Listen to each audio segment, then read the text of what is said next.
Hello there, and welcome to the calm space of Lumi verse NL. Tonight, we begin a gentle journey through the quiet science of the human mind, where psychology becomes serenity and knowledge drifts like a soft current beneath the stars. This is not a lecture, nor a story of theories and experiments. It is an exploration of what makes us feel calm, why our thoughts slow at night, and how the brain's silence becomes a language of rest. Every heartbeat, every flicker of a thought, carries patterns that science has traced for centuries. When you close your eyes, the mind does not stop working, it simply shifts its rhythm, trading alertness for calm. This slow transition is called the hypnagogic drift, the state between waking and sleep.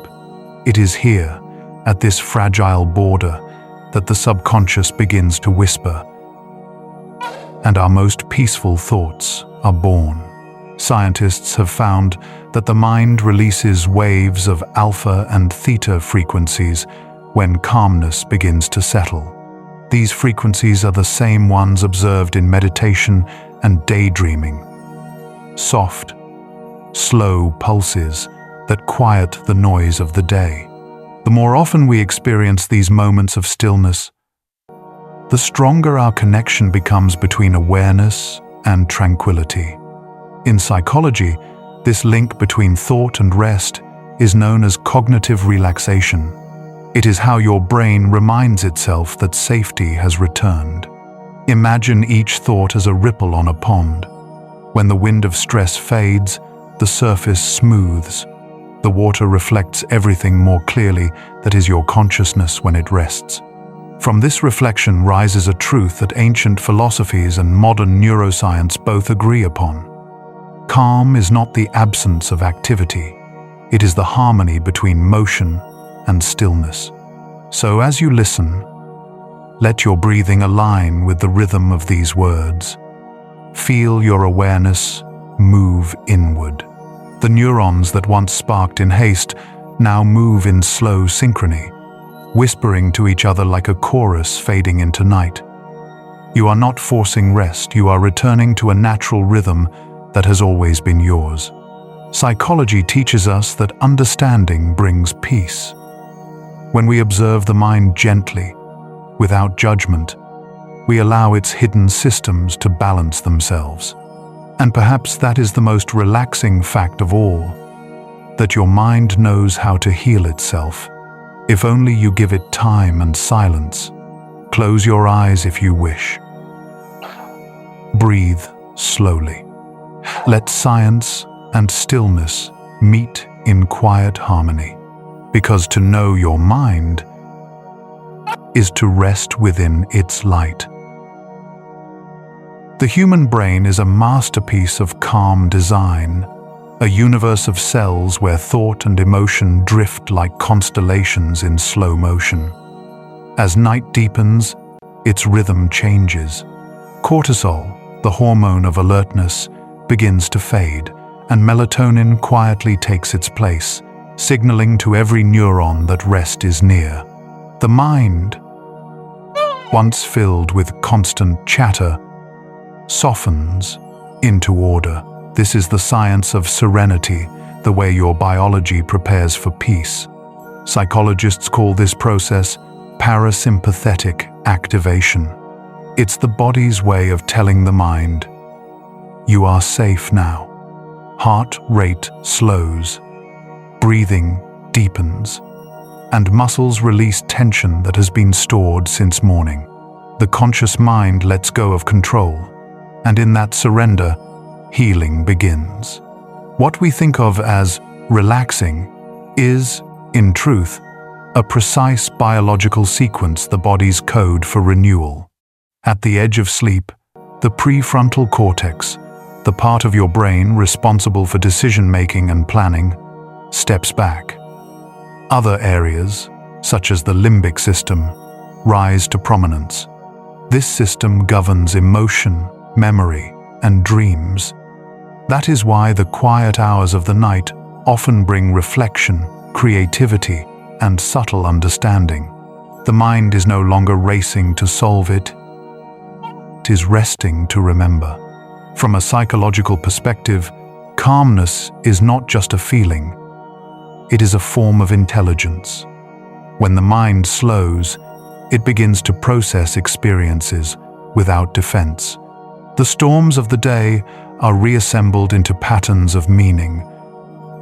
Neural pathways, shaped by repetition, start to rewrite themselves toward balance.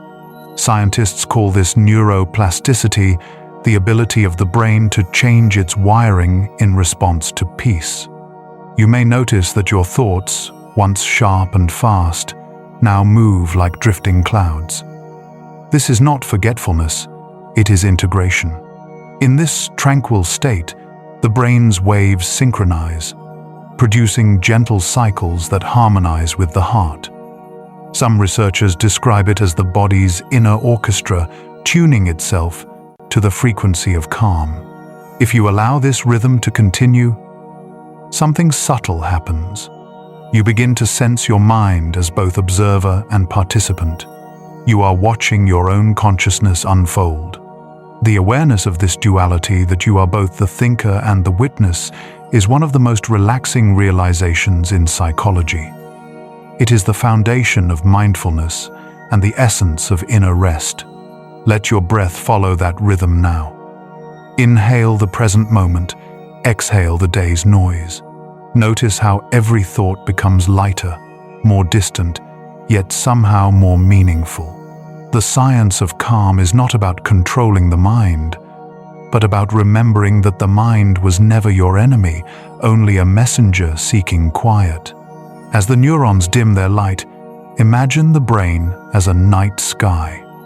Every spark of thought fades into starlight, every emotion becomes a constellation, and within that vastness, peace becomes not a goal, but a memory returning home.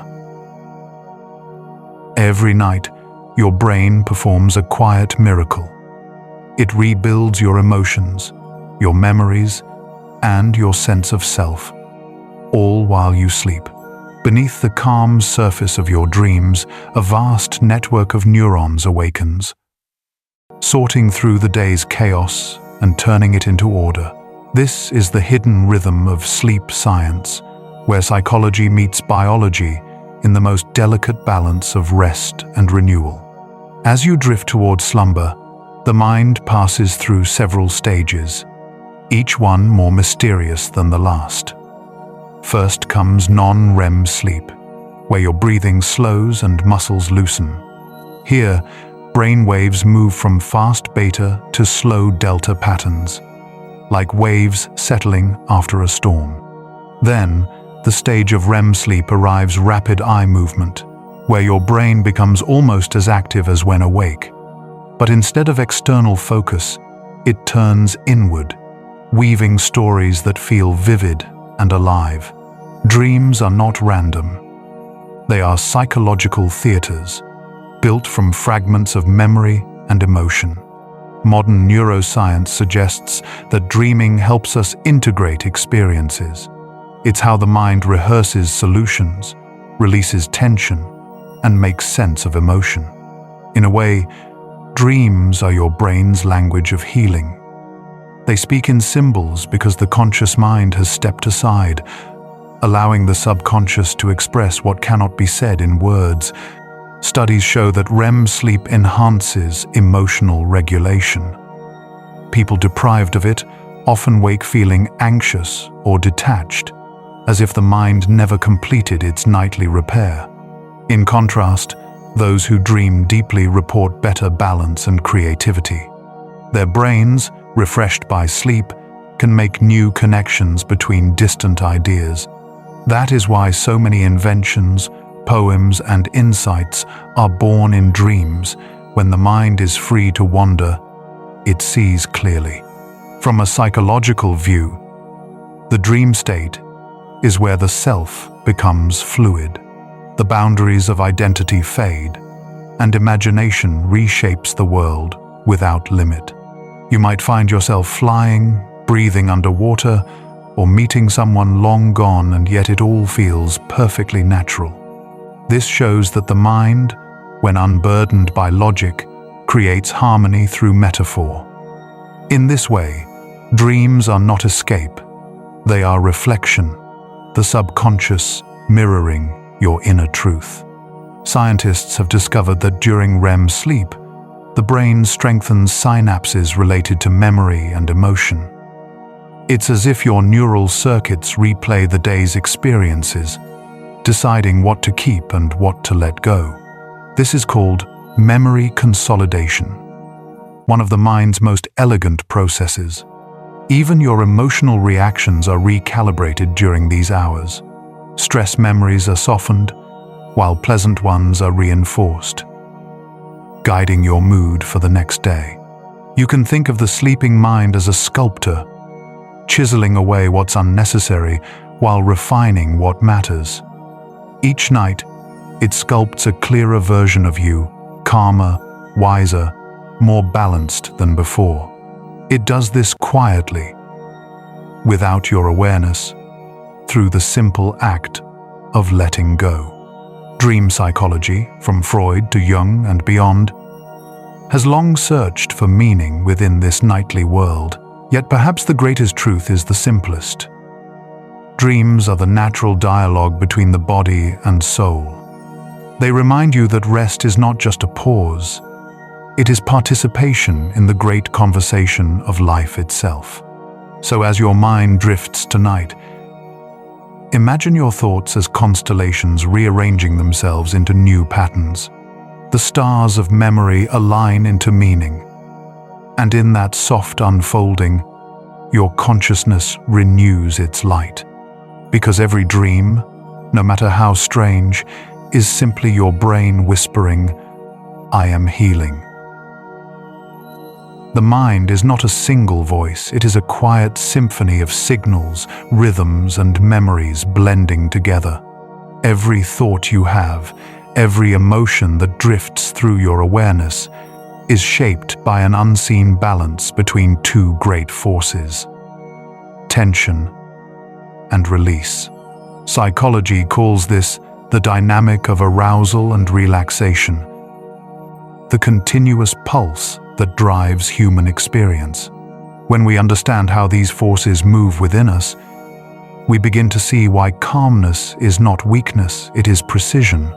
In a typical day, your brain operates like an orchestra tuned for survival.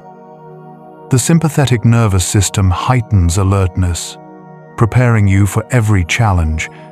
It speeds up the heart, sharpens the senses, and narrows focus, all in the name of protection. But when the moment passes, the body requires a counterweight, the parasympathetic system. This is the conductor of recovery, guiding every cell back toward balance.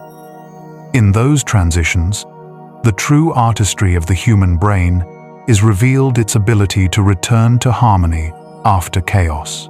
For centuries, philosophers have mistaken stillness for emptiness. But neuroscience shows us that calm is not the absence of thought. It is the refined coordination of countless microscopic actions.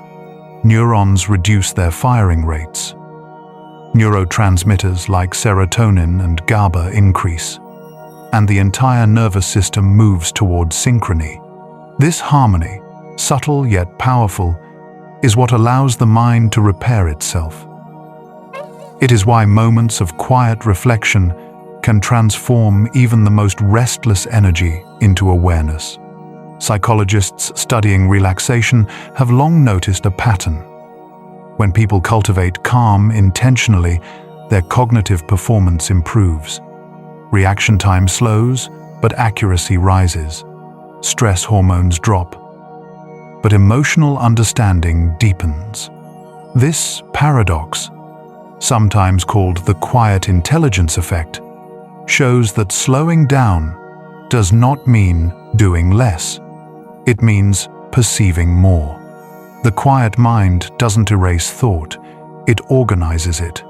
Modern studies using fMRI imaging show that during relaxation practices, like deep breathing or meditation, activity in the default mode network decreases. This network is responsible for self-referential thinking, the mental loop that constantly reminds you who you are, what you must do, what you fear. When it softens, the sense of self expands beyond identity, allowing consciousness to rest in openness. This is not mystical, it is measurable. The brain literally moves from fragmentation to unity. In this unified state, the prefrontal cortex works in tandem with limbic structures like the amygdala and hippocampus. Emotions no longer dominate, they harmonize. The result is emotional clarity, the ability to feel deeply without being overwhelmed. This is what psychologists call emotional regulation, and it lies at the core of calm thinking. When your emotions are balanced, your thoughts gain clarity. When your body feels safe, your ideas become fluid and creative. The implications reach far beyond relaxation. Studies on problem-solving show that insight, the sudden aha moment, most often occurs during states of low mental tension. When you stop forcing a solution, the subconscious mind takes over, forming connections that conscious effort cannot. It's as if the brain, freed from pressure, reconfigures itself to find meaning naturally. In these moments, rest becomes revelation. You may have felt this before, the way ideas appear when you are showering, walking slowly, or staring at the stars. That gentle emergence is the signature of the relaxed mind. It does not chase meaning. It receives it. The deeper you relax, the wider your perception becomes, as though the mind is no longer a spotlight, but a horizon. So perhaps relaxation is not the opposite of intelligence, it is its foundation. Every discovery, every creative leap begins in stillness. When we stop struggling to control thought, thought becomes clear. When we stop rushing to understand, understanding arrives on its own. Let your breathing soften now. Notice how silence itself begins to shape thought. How peace doesn't erase the mind, but reveals its true structure. Calm, ordered, alive.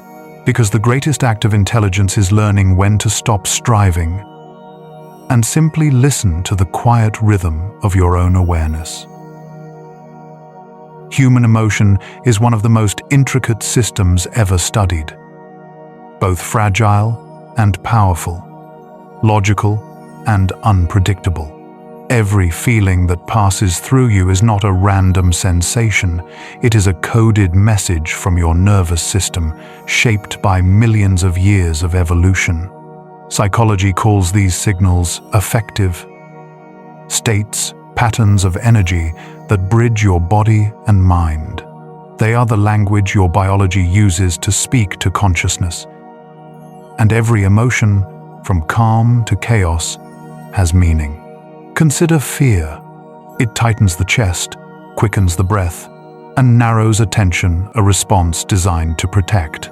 But when the threat ends, the body must remember how to return to ease.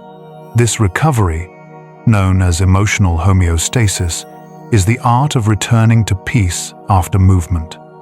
Without it, emotions linger, and the mind remains in survival mode. Many forms of anxiety and burnout are simply signs that this natural rhythm has been interrupted. The emotional wave rose, but never came back to shore. Happiness, too, is not a permanent state, but a cycle. Dopamine sparks motivation. Serotonin provides stability. Together, they create the oscillation between excitement and contentment that defines human satisfaction. The brain does not seek constant pleasure, it seeks balance. In this sense, calmness is not the opposite of joy. It is the structure that allows joy to exist without collapsing into exhaustion. Emotions, though often misunderstood, are not enemies of reason. Neuroscientist Antonio Damasio famously wrote that we are not thinking machines that feel, we are feeling machines that think. Every decision we make passes through emotional filters before logic takes hold.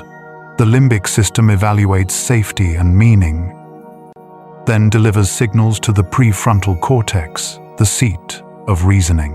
When emotions are integrated rather than suppressed, they act as guides, shaping intuition and wisdom. The trouble begins when emotion is resisted. Suppression creates friction, and friction creates fatigue. When we refuse to acknowledge sadness, it does not disappear. It becomes tension stored in the body. The shoulders tighten, the breath shortens, the voice trembles. These are not random reactions. They are memories expressed through muscle and movement. In psychology, this is called somatic encoding, the body's archive of unprocessed feeling. Relaxation, then, is more than comfort. It is emotional release. When you breathe deeply, when you let your muscles soften, you signal to your nervous system that it is safe to let go. Studies show that even a few minutes of mindful breathing can reduce amygdala activity, the brain's alarm center, by nearly half. As it quiets, emotional clarity emerges. The mind can now observe feelings instead of being consumed by them. This is the foundation of self-regulation, the skill that allows humans to transform emotion into understanding. If you have ever felt tears arise without sadness or laughter without reason, you have witnessed this process in action. The nervous system recalibrates through expression. Crying, sighing, even silent stillness, all are ways the body resets its emotional circuitry. Every release is a message. The storm has passed. And once that message reaches the brain, the parasympathetic system restores calm.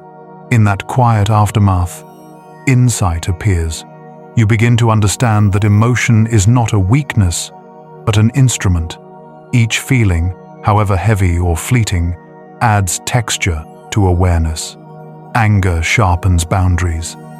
Sadness deepens empathy. Joy renews energy.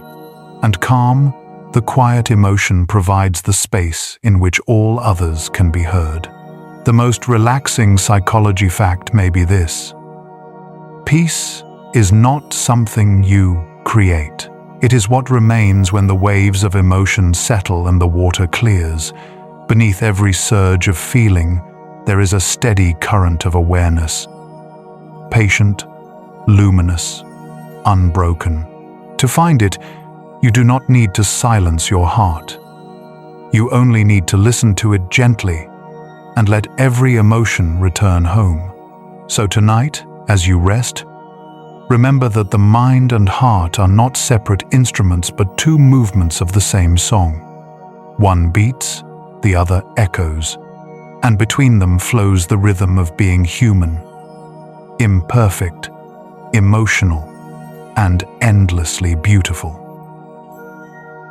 Every human brain is a landscape of rhythms, invisible waves that pulse through thought, memory, and sleep.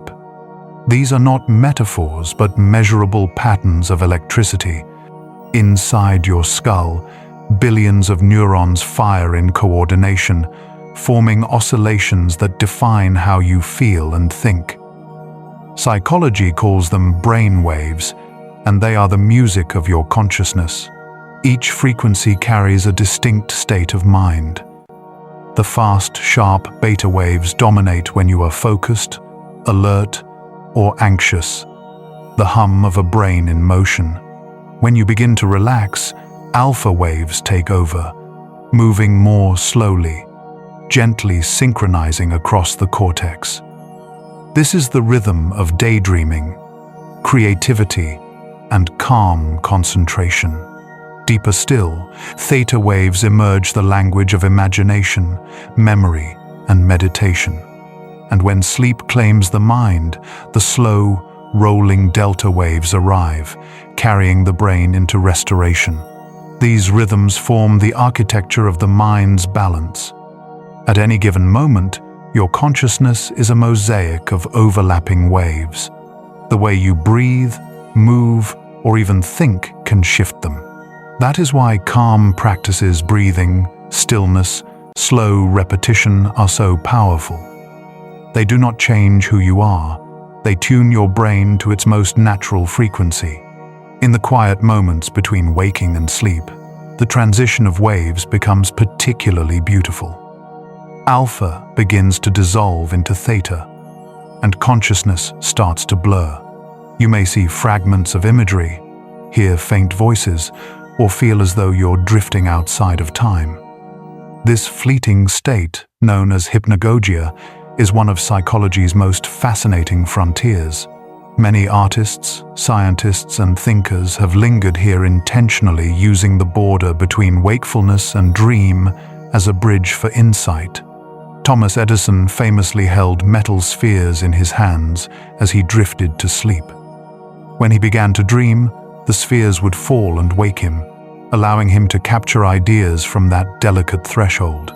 Salvador Dalí did the same. They understood, perhaps intuitively, that creativity does not emerge from tension, but from surrender, from allowing the brain's waves to merge without resistance. Modern neuroscience now supports what mystics once felt. The human brain performs its most profound integrations during slow wave states. Memory consolidates, emotional circuits rebalance, and neural waste is cleared through a process called lymphatic drainage. It is as if every night your mind washes itself clean, preparing to begin again. When we are awake, beta waves help us interact with the world fast, linear, and analytical. But when we rest, the slower waves weave connections that logic alone cannot make.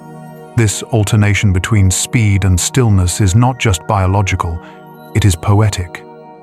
Life itself mirrors this pulse, inhale and exhale, day and night, motion and rest. Understanding this pattern means understanding yourself as part of nature's rhythm. Psychologists studying meditation often describe it as a voluntary return to theta and alpha states. In these frequencies, the sense of time softens, the boundaries of identity fade, and awareness expands. This expansion is not fantasy. It's measurable coherence between brain regions. When such synchronization occurs, people often report feelings of deep peace or transcendence, the sense that their mind is connected to something vast and silent. And yet, the mystery remains. Who or what listens to these waves? Consciousness itself, some say, is the listener, the still center in the storm of electrical motion. You are not the waves, but the awareness noticing them. Just as the ocean is not its ripples, your being is not your thoughts. The brain's rhythms are only expressions of a deeper field, a timeless awareness that observes without effort. As you breathe now, imagine these waves aligning, beta fading, alpha rising, theta drifting in like a soft tide. Let the current of thought slow until it becomes a single flow of calm perception. The body quiets, the mind clears, and behind every pulse of energy, there is silence. A silence not of emptiness, but of presence. That is the true rhythm of the brain. Not chaos, but harmony. A pattern older than language, older than life itself. The steady song of awareness moving through time, reminding you that rest is not the end of activity, but its highest form.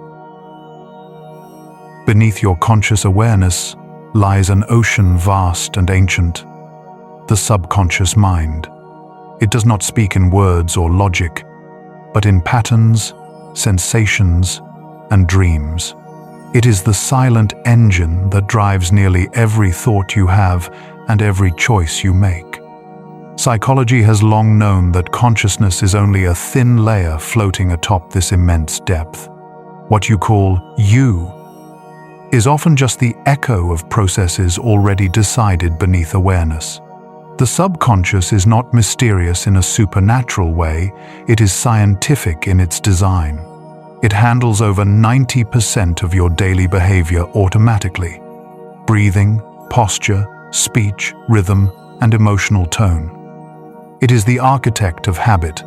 When you repeat an action, your neural pathways strengthen through Hebbian learning, the rule that neurons which fire together, wire together. Over time, those patterns sink below awareness, becoming instinct. That is how the mind conserves energy, by automating the familiar. But the subconscious is not only mechanical. It is deeply emotional, shaping your perception of reality itself. Every reaction you have, the sudden calm when you hear rain, or the tension in your chest when someone frowns, arises from associations your subconscious built long ago. In a sense, it is a memory system without time. It stores experiences as feelings, not facts, and plays them back whenever something reminds it of the past. Freud once called this hidden territory the unconscious, a realm of desires and defenses shaping behavior. Jung expanded the idea into something greater, a living field connecting all minds, what he called the collective unconscious. Whether viewed symbolically or neurologically, both theories point toward the same truth, that the roots of our psyche reach far deeper than the surface of thought. Modern neuroscience supports this with evidence. Brain scans show that the limbic system, the seat of emotion and memory, reacts milliseconds before the cortex can interpret a situation. In other words, we feel before we think. The subconscious speaks first. Reason follows later to justify its message. This sequence explains why intuition can be so powerful. It is the distilled intelligence of countless experiences processed beneath awareness. Consider how often decisions just feel right. That feeling is not magic. It's data, an accumulation of past learning presented as sensation. Psychologists call this implicit cognition. It is why skilled musicians, athletes, or artists often perform best when they stop thinking and simply act. Their conscious mind steps aside, and the subconscious, trained by repetition, takes over with effortless precision. Yet, the subconscious is not always an ally.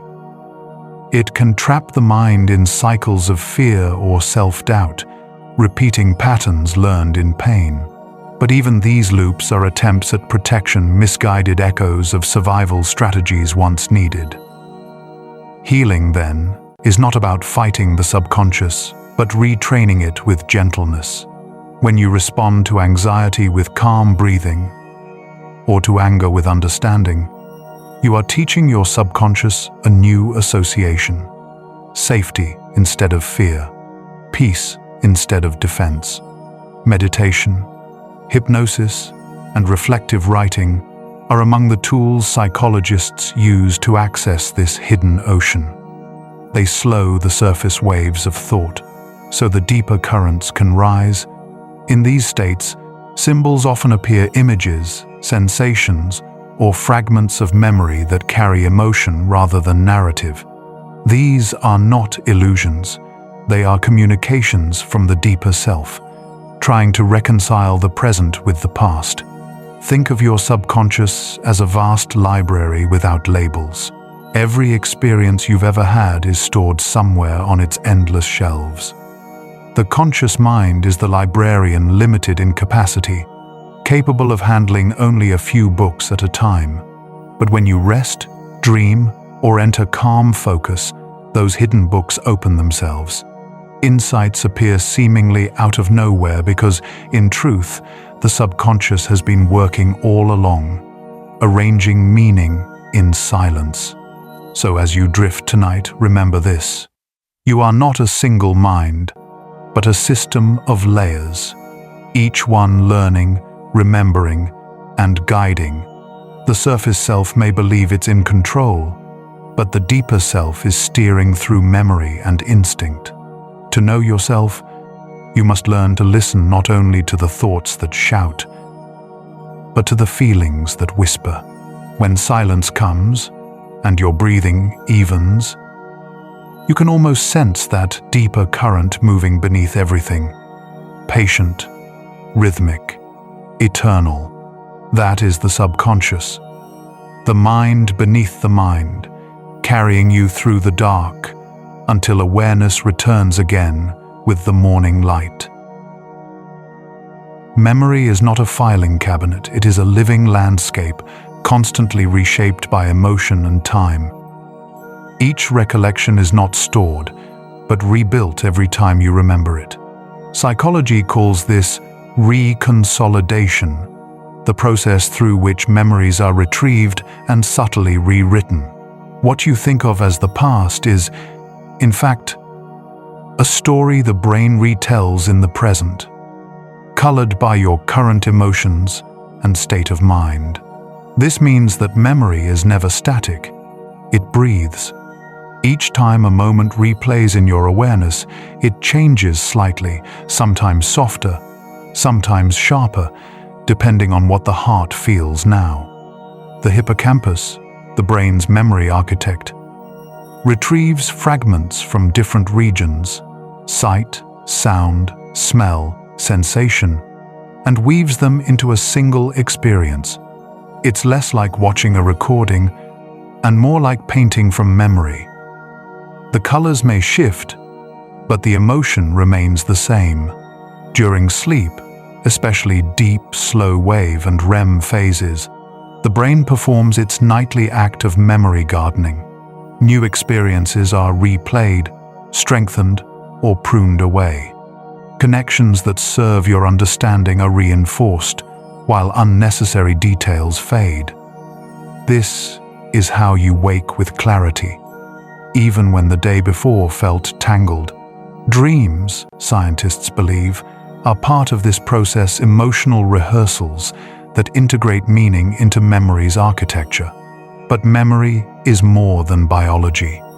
It is the thread that ties identity together. Without it, we would live only in the moment, unanchored, forever new, but perpetually lost. Yet with too much attachment to memory, we become bound by the past. Balance lies in remembering without clinging, holding stories gently, allowing them to evolve as we do. Some of our most powerful memories are emotional rather than factual. A song that makes you cry, the scent of rain on old stone, the first moment of love or loss. These endure not because of accuracy, but because they connect to feeling.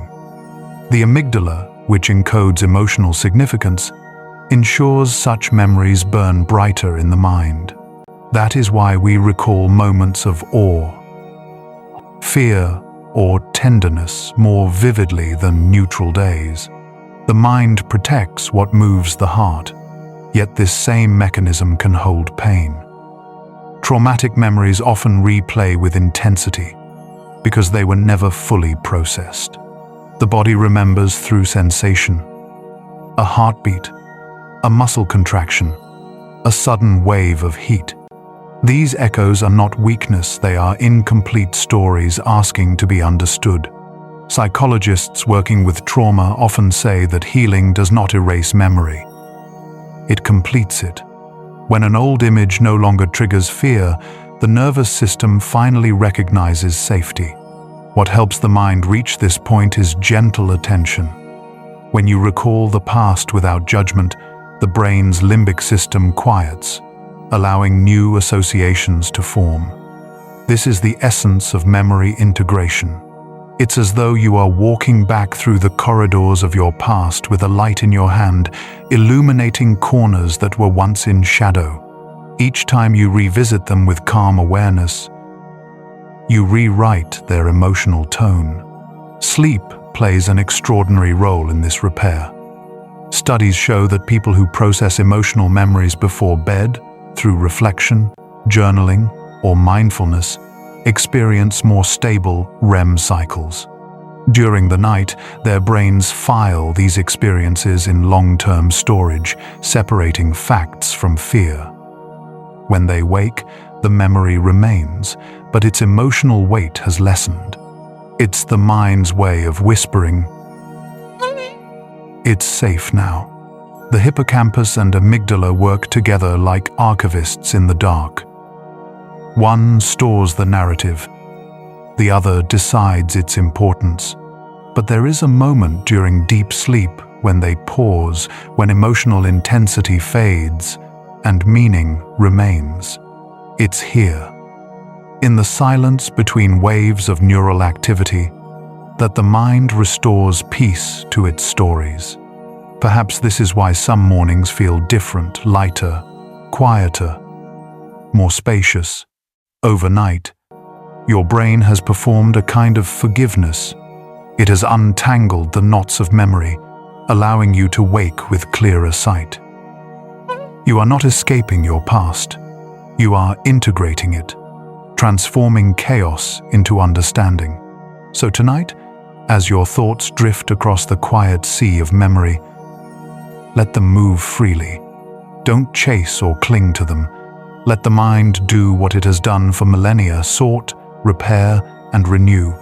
Every memory you release into rest returns refined, softened by time, and made ready to serve your peace. And if your mind feels calmer after hearing this, that calm itself is memory. A new association forming between knowledge and rest.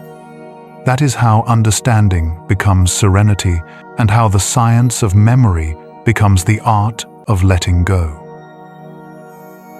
Control, the illusion we all hold so tightly, is perhaps the most delicate of the mind's creations.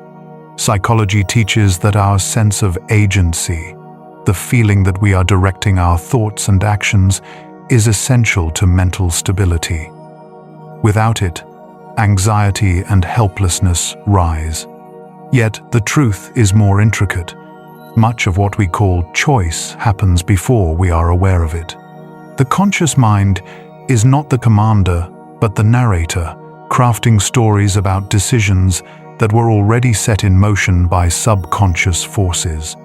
Experiments in neuroscience have revealed this with startling precision.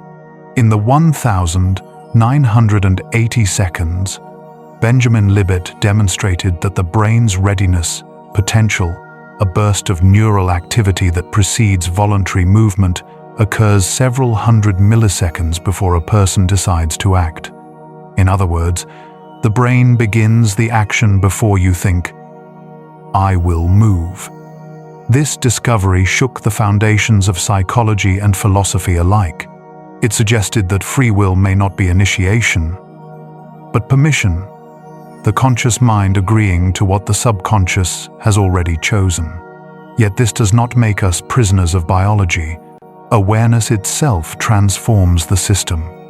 When you observe your impulses, you create space between urge and action. That pause, even if brief, is where freedom lives. Viktor Frankl, a psychiatrist who endured the horrors of World War II, wrote that between stimulus and response, there is a space. In that space lies our power to choose. The ability to inhabit that space, to witness thought rather than react to it, is one of the most profound skills of self-regulation. Modern cognitive therapy echoes this truth. When people learn to recognize automatic thoughts, the quiet assumptions that color emotion, they can reshape them. This is cognitive restructuring, the process of rewriting the patterns that once dictated perception. Instead of fighting the mind, we become its collaborator, gently guiding its narratives toward clarity. The illusion of control gives way to something deeper: participation. The human mind evolved to seek predictability. The brain loves patterns because they promise safety. When the world becomes uncertain, the nervous system tightens, attempting to regain balance by forecasting outcomes. This reflex, while protective, can become exhausting. Worry is the brain's attempt to control what it cannot. But psychology offers a paradoxical insight. The more you try to control everything, the less control you feel. True calm arises not from mastery, but from trust. Trust, in this sense, is not blind faith. It is an alignment with reality, accepting uncertainty as a natural condition of existence. The prefrontal cortex, when overactivated by stress, can distort perception, amplifying imagined threats.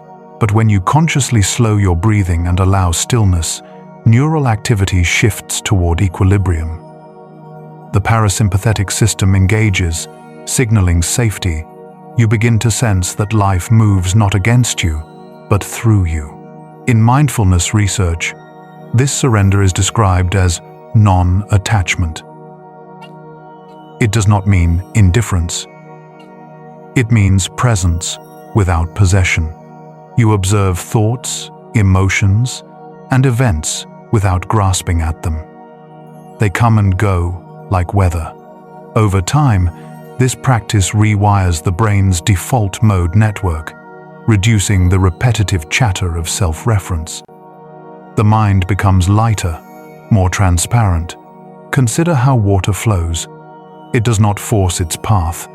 It shapes itself around resistance, adapting without struggle. The most balanced mind behaves the same way. It meets each moment fully, adjusts, and moves on. In this flexibility lies the real strength of consciousness. Psychology calls this resilience the ability to bend without breaking, to recover without retreat. Many spiritual traditions mirror this scientific understanding. The Taoists called it Wu Wei, effortless action, not inactivity, but harmony with the flow of nature. In modern psychological terms, it's the alignment between internal state and external event. When your nervous system stops resisting reality, your perception clears. Decisions become simpler because they no longer emerge from fear, but from awareness.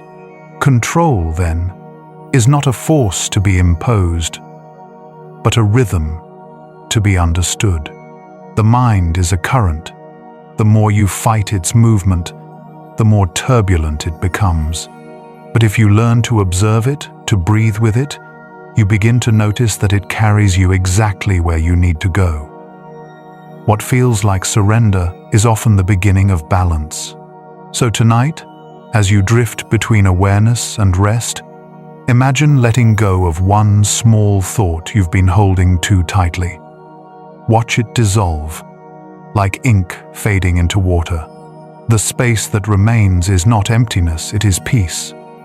And within that peace, you rediscover a truth older than thought, that life was never yours to control, only to experience. The illusion of control fades, but what remains is freedom, quiet, steady, and infinite. Happiness, a word we chase as though it were a destination, is in truth a process, a rhythm within the mind. Psychology describes it not as a constant emotion, but as a dynamic equilibrium between pleasure, engagement, and meaning. It rises, fades, and rises again, like waves returning to the shore. The science of happiness reveals that joy is not found in what we have, but in how our brain interprets experience. Neurochemistry plays its part. Dopamine sparks anticipation, serotonin maintains balance, oxytocin nurtures connection, and endorphins soften pain. Together, they form the biochemical quartet of well-being. Yet their harmony depends not on constant stimulation, but on cycles of rest and renewal. When pleasure becomes relentless pursuit, the reward system tires, and the joy it once produced turns hollow. This is the paradox of happiness. The more we demand it, the further it recedes. Ancient philosophers understood this long before neuroscience. Aristotle called happiness eudaimonia, the flourishing of the soul through virtue and understanding. He saw joy not as a momentary high, but as alignment between action and purpose. In modern terms, psychologists might call it intrinsic motivation, the state where we act not for reward, but from meaning.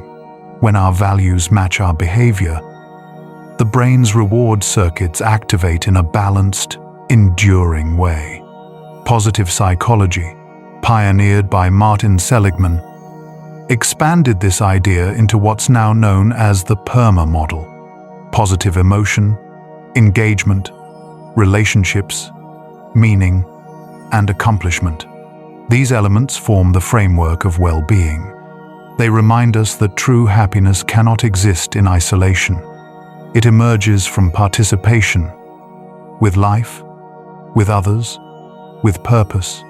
The mind, however, is biased toward survival, not satisfaction. Evolution tuned our attention to threat rather than joy, a principle called negativity bias. It helped our ancestors stay alive, but in modern life, it often leads to chronic worry or discontent. The good news is that this bias can be retrained. Studies show that consciously noticing positive moments, even small ones, reshapes neural pathways. Gratitude, for instance, strengthens the connection between the prefrontal cortex and the reward centers, allowing joy to linger longer in awareness. Happiness, then, is not something we stumble upon, but something we cultivate through awareness. When you pause to feel the warmth of light on your skin, or listen to the rhythm of your own breathing, you are teaching your brain to recognize safety and satisfaction.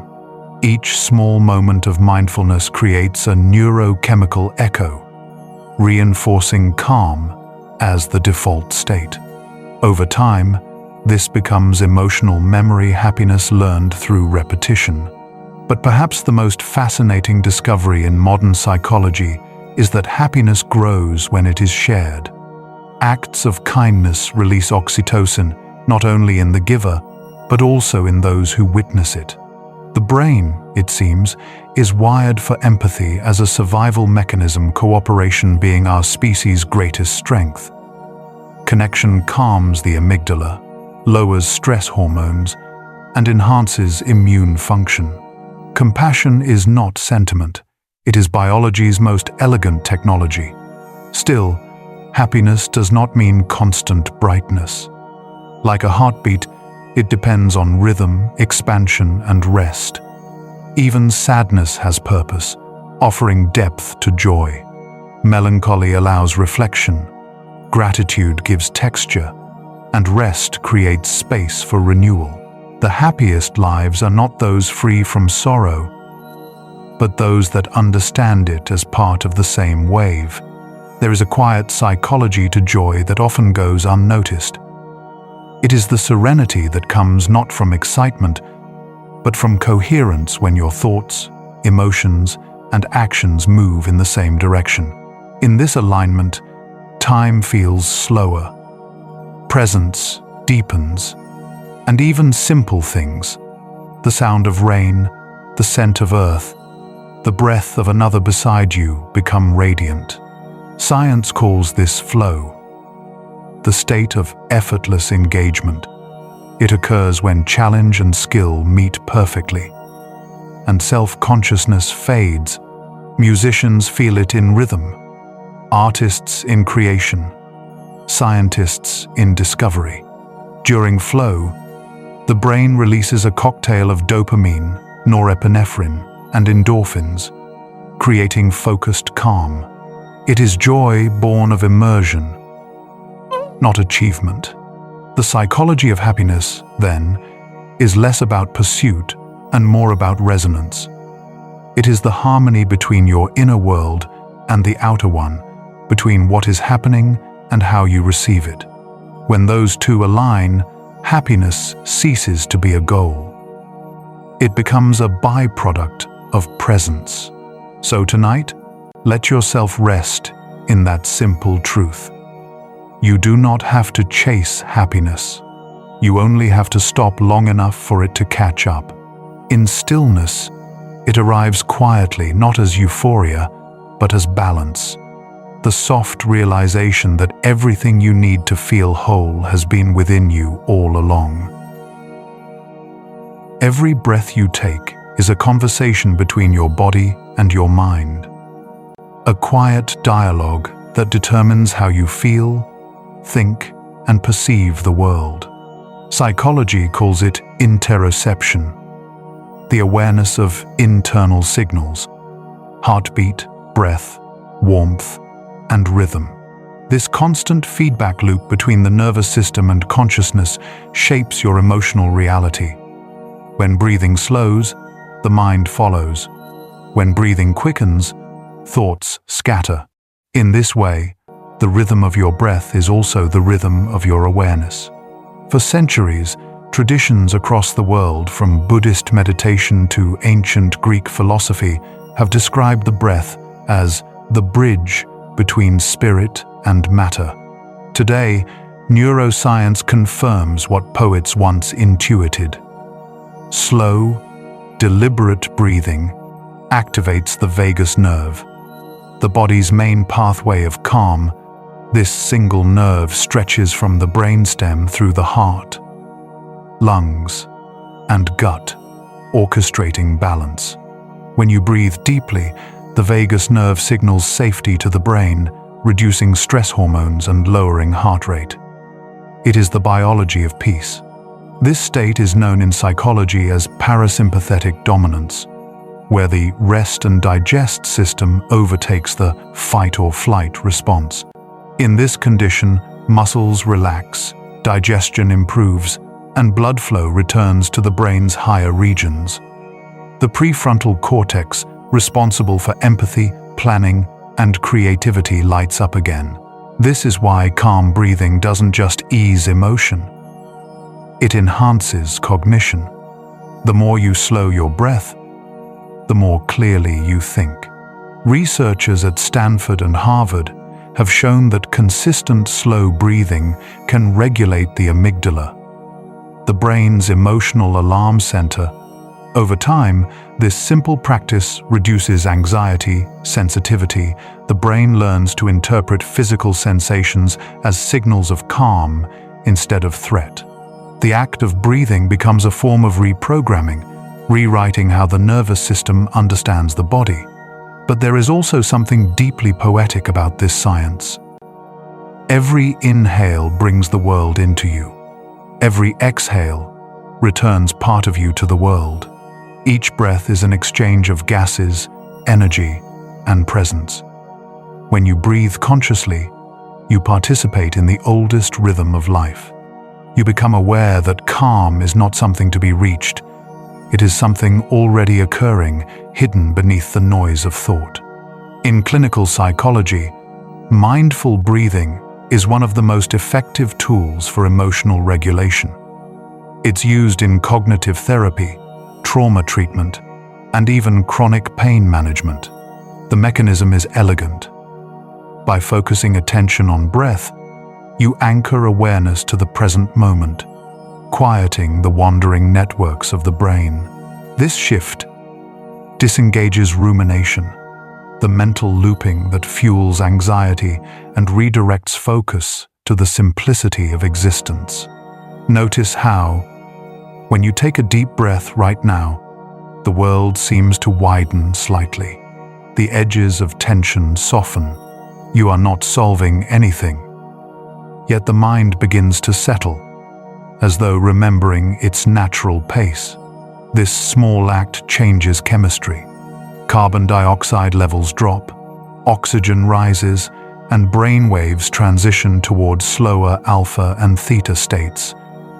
It's the physiology of presence, calm made tangible. There is also rhythm in stillness. Studies on coherent breathing at roughly 6 breaths per minute, reveal that it synchronizes the heart's variability with the brain's oscillations. This synchronization produces what researchers call resonance frequency, a measurable alignment between mind and body. When this occurs, people report feelings of clarity, compassion, and timelessness. It's as though your biology tunes itself into harmony with life's natural tempo. Psychology often describes breathing as a mirror of emotion, but it's equally true the other way around. Change the breath, and you change emotion. When someone sighs after a long day, or inhales sharply at surprise, or exhales slowly in relief, these are ancient reflexes, evolutionary resets that restore balance. The body already knows how to heal. The breath is simply the tool it uses to remind you. Modern therapy has rediscovered what ancient mystics practiced intuitively.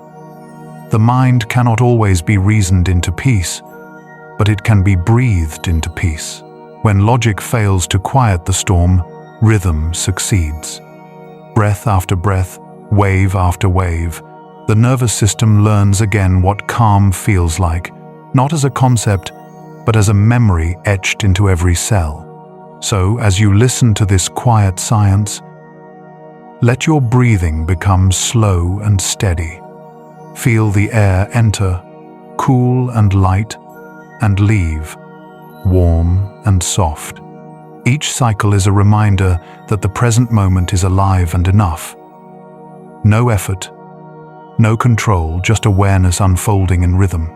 Because in the end, the simplest truth remains the most powerful. The mind follows the breath, and the breath follows the heart. Together, they compose the music of being alive. Sleep is often seen as a pause, a time when the mind shuts down and the body recharges, but psychology and neuroscience tell a different story. Sleep is not the absence of consciousness, but its transformation. While your body lies still, your brain moves through intricate cycles, each one designed to heal, balance, and reorganize your inner world. To understand sleep is to understand how the mind maintains its delicate harmony between chaos and calm. There are 4 primary stages of sleep, divided into non-REM and REM phases. In the first stage, your heartbeat slows, your temperature drops, and alpha waves fade into theta, a soft drift between waking and dreaming. Stage 2 deepens this rhythm. Your brain produces sleep, spindles, and K complexes, brief bursts of activity that protect rest from disruption. This is where the boundary between mind and world begins to dissolve. You are still aware of sound and touch, but only faintly, as though life itself has dimmed to a whisper. Then comes stage 3, deep sleep, or slow wave sleep. Delta waves dominate here, vast and slow. Like the tides of an ancient sea, the body repairs tissue, the immune system strengthens, and the brain clears toxins accumulated during the day through the lymphatic system. A recently discovered network of fluid channels that wash the brain clean. This cleansing is not just physical, it's metaphorical. Your mind, through rest, forgets what it does not need to remember. Finally, the cycle ends with REM sleep, the realm of dreams. Here, paradox reigns.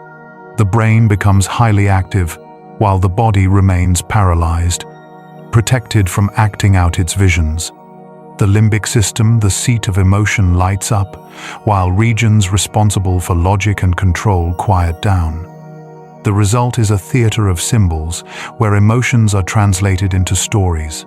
It's here that creativity, memory, consolidation, and emotional regulation intertwine.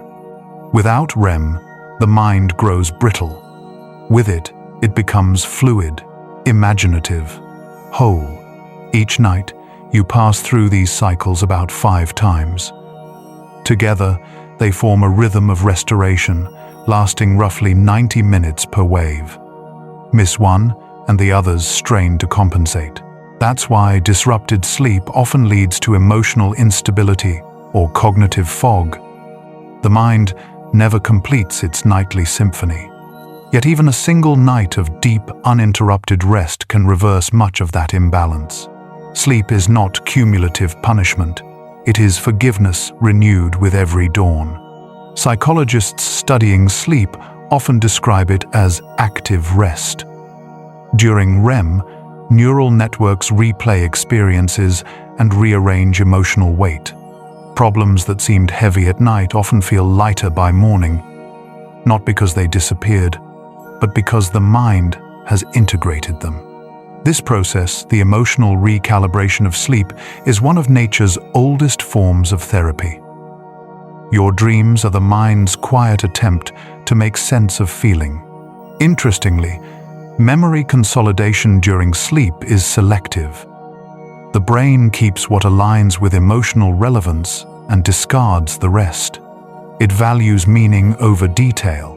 That's why we remember the essence of an experience, the joy, the fear, the wonder, but forget the exact words spoken or the precise hour it happened. Sleep sculpts our inner world into narratives we can live with. Sleep deprivation, by contrast, unravels this system. Without enough slow-wave rest, the amygdala, the brain's emotional alarm, overreacts to stress, while the prefrontal cortex loses regulation. Studies have shown that just one sleepless night can increase emotional reactivity by over 60%. The world feels louder, brighter, more demanding. It's not that reality changes your perception does. The tired brain loses its filter, mistaking noise for threat. And yet, the moment you finally surrender to sleep, the healing begins.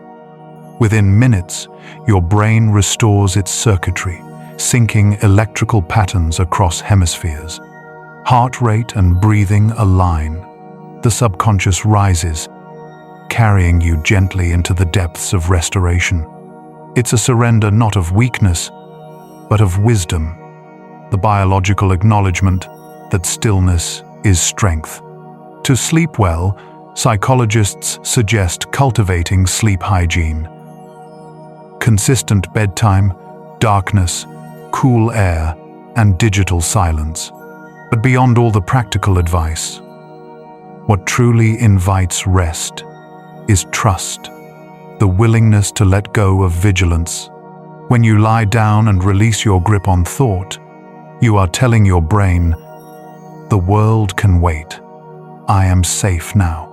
That message alone triggers the cascade of chemistry that leads to sleep.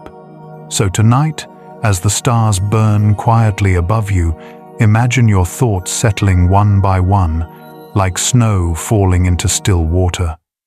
Every breath deepens the calm. Every heartbeat carries you closer to equilibrium. You are not escaping life. You are returning to its rhythm. For in sleep, the universe rehearses its oldest truth that creation and rest are one and the same. Silence is not the absence of sound, it is the presence of awareness. In the language of psychology, silence can be described as sensory reduction, a state where the brain's external input slows enough for internal processes to surface. Yet in its deeper sense, silence is a mirror, one that reflects the shape of the mind itself. When the world quiets, the chatter of thought becomes audible. And what we hear in that stillness tells us everything about who we are. Most people avoid silence because it feels unfamiliar. The brain evolved to anticipate noise, to listen for threats, movement, or change. In silence, those systems lose their usual tasks, and the mind begins to amplify its own echoes. This is why the first minutes of quiet often feel restless. Thoughts rush in, sensations heighten, and the mind seems louder than ever. But this isn't failure, it's the beginning of awareness. Psychology calls it sensory recalibration. The nervous system learning that calm is not danger. When silence is sustained, something extraordinary happens. Neural activity in the auditory cortex decreases, while the hippocampus, the region associated with learning and memory, becomes more active. In studies at Duke University, even 2 minutes of silence between sounds triggered stronger memory formation than sound itself. The absence of stimulation becomes stimulation. The void awakens depth. Silence, it seems, is not empty, it is full of possibility. In contemplative traditions, silence has always been treated as medicine. Monks, hermits, and seekers throughout history entered long periods of quiet not to escape life, but to hear it more clearly. Modern psychology now supports this ancient intuition. When external noise diminishes, the brain's default mode network, the system responsible for self-reflection, enters coherence. In this state, the self reorganizes.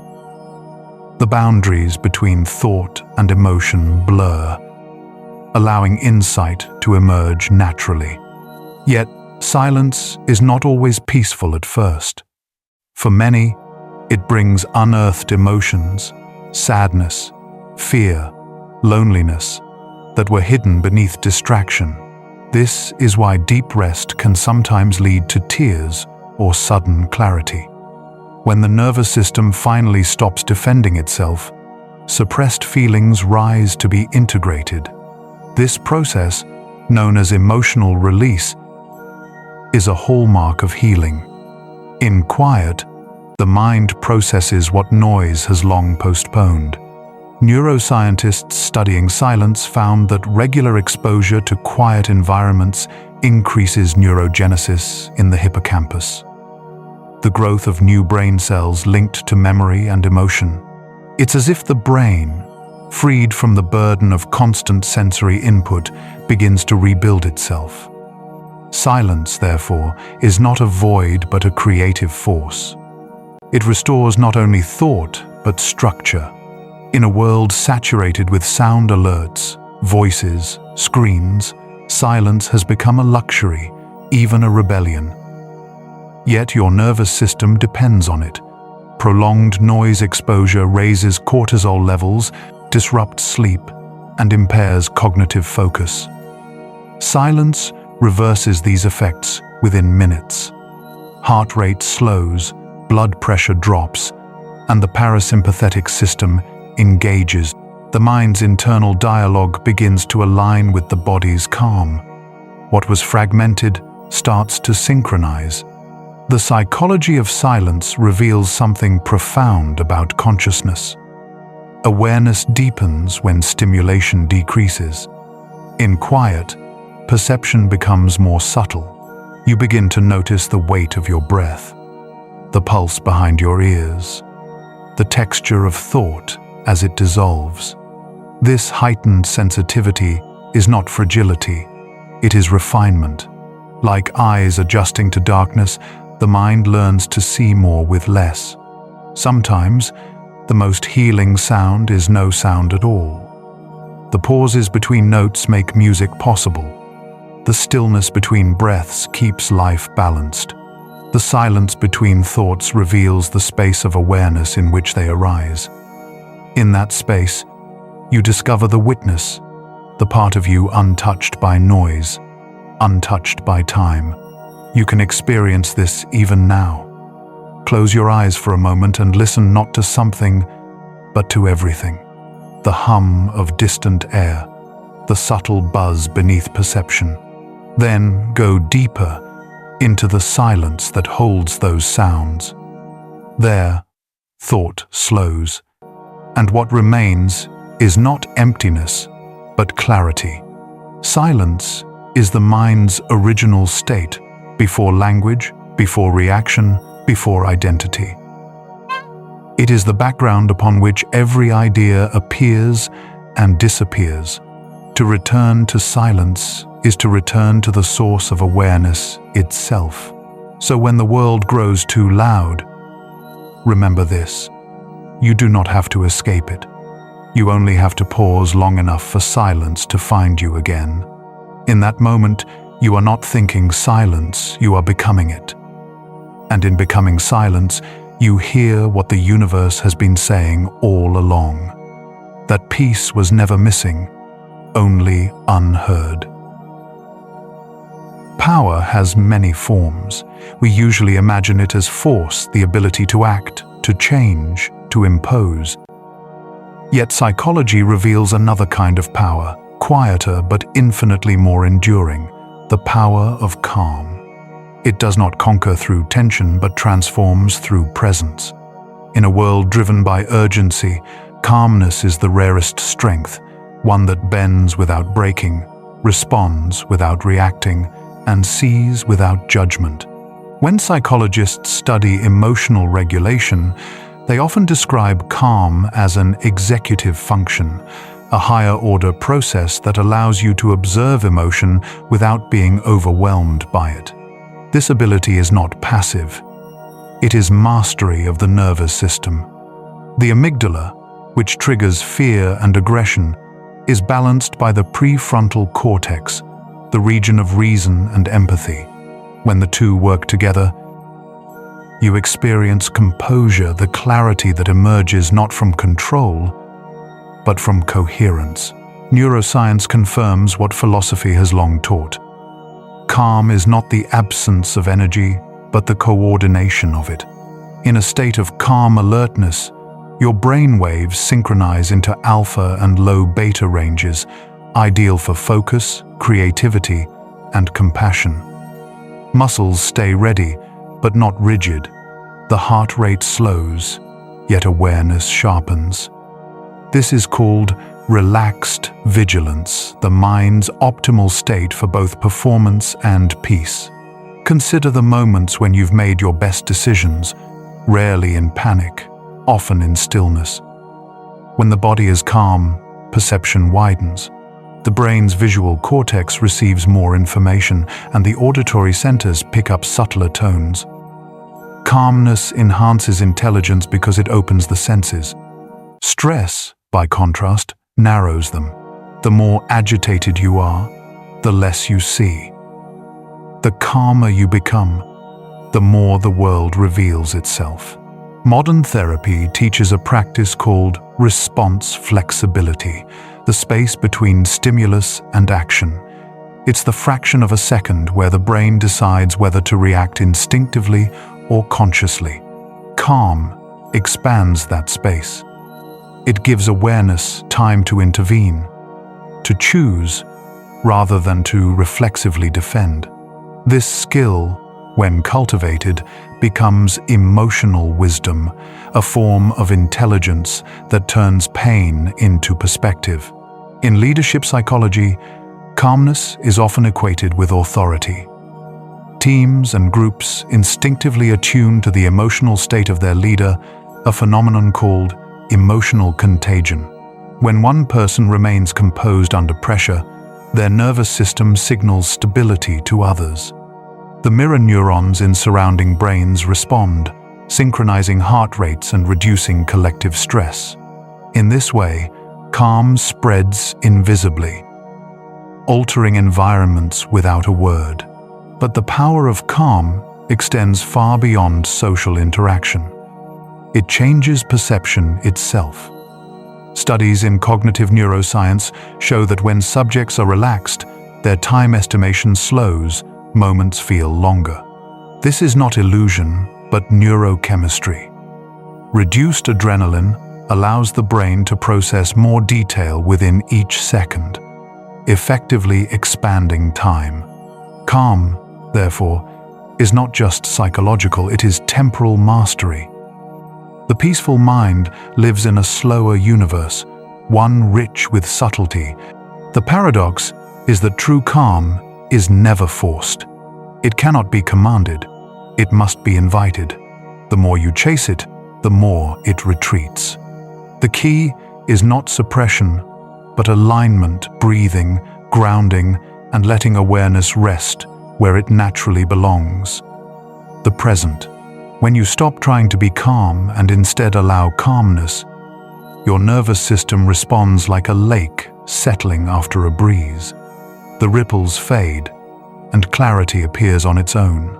Philosophers from the Stoics to the Zen masters all converged on this same truth. Strength lies in serenity. Epictetus wrote that no man is free who is not master of himself. But mastery, in this sense, does not mean domination. It means understanding. The calm person does not need the world to be quiet. They carry quiet within them. In clinical psychology, this inner stability correlates with resilience, the ability to recover from adversity. Calm does not prevent storms, but it steadies the vessel. People who practice mindfulness or slow breathing regularly show stronger heart rate variability, a sign of adaptability. They can return to balance faster after stress because their nervous systems remember how to recover. Calm is not denial of tension. It is confidence in return. Think of a tree in wind. The rigid one snaps. The supple one bends. Calmness is the flexibility of mind that allows life to move through you without breaking you. When you practice calm under pressure, pausing before anger, breathing through fear, listening instead of reacting, you are rewiring your brain towards strength. Each moment of patience is a neural rehearsal for peace. The psychology of calm teaches us that gentleness is not fragility, it is depth. A calm person is not one who avoids intensity, but one who absorbs it and transforms it. They do not silence the world. They hear it more completely. They are not detached. They are deeply connected, rooted in stillness. So tonight, let calmness be your quiet revolution. In the stillness of your breath lies a power far greater than noise, the power to remain whole when everything else trembles. And when you touch that power, even briefly, you realize peace is not a refuge from life. It is the source of life itself. Deep within the mind, below language and reason, lies a territory that psychology once feared to name: the unconscious. It is the origin of instinct, the storehouse of memory, and the hidden architect of dreams. In this realm, thought moves without words, and emotion flows like rivers beneath the earth. To explore it is to look inward, into the darkness that gives shape to consciousness. For just as stars require night to shine, awareness requires the unknown to define itself. Sigmund Freud was among the first to map this shadowed terrain. He imagined the psyche as an iceberg with only its tip visible above the water of awareness. Beneath it, he said, lies the vast body of unconscious desires, fears, and conflicts that shape our waking life. Though much of Freud's theory has evolved, his central idea remains: we are not fully transparent to ourselves. Our behavior is guided by forces we can feel, but not always name. Carl Jung expanded this vision, describing the unconscious not as chaos, but as structure. He believed it to be a living ecosystem of symbols, instincts, and archetypes, ancient patterns inherited from humanity itself. According to Jung, every myth, every dream, every act of imagination draws from this collective reservoir. When you dream of falling, of flight, or of light and shadow, you are not only dreaming as yourself, but as the human story dreaming through you. Modern neuroscience has begun to trace this mysterious territory in new ways. Functional brain scans reveal that subconscious processes handle an immense portion of decision-making, emotional regulation, and creativity. Even when you believe you are thinking freely, the brain's deeper circuits, the limbic and basal ganglia systems, are shaping your choices milliseconds before awareness catches up. Consciousness, it turns out, may be less a commander and more a witness. Yet to call the unconscious hidden is not entirely accurate. It speaks constantly through habits, intuition, and the subtle language of the body. A sudden hesitation, an inexplicable comfort, a recurring image. These are not random glitches in awareness, but messages from the deeper mind. Psychology calls this implicit processing, the way unconscious knowledge guides behavior without direct awareness. In this sense, intuition is not mystery. It is memory speaking fluently in silence. Dream analysis, free association, meditation, all these techniques exist to bring the unseen into light. When thoughts are allowed to flow without censorship, patterns appear. You begin to notice recurring themes: abandonment, discovery, longing, creation. These are not flaws. They are the fingerprints of the unconscious. To observe them with curiosity instead of fear is the beginning of self-integration, the process Jung called individuation. Individuation is the lifelong dialogue between the conscious and unconscious mind. It is not the elimination of shadow, but its embrace. The shadow, in Jung's terms, is everything within us that we deny or repress: anger, desire, weakness, pain. When we acknowledge these aspects without judgment, they lose their power to control us. What was once darkness becomes fuel for understanding. To integrate the shadow is to reclaim energy once spent on resistance. Psychologically, this process has measurable effects.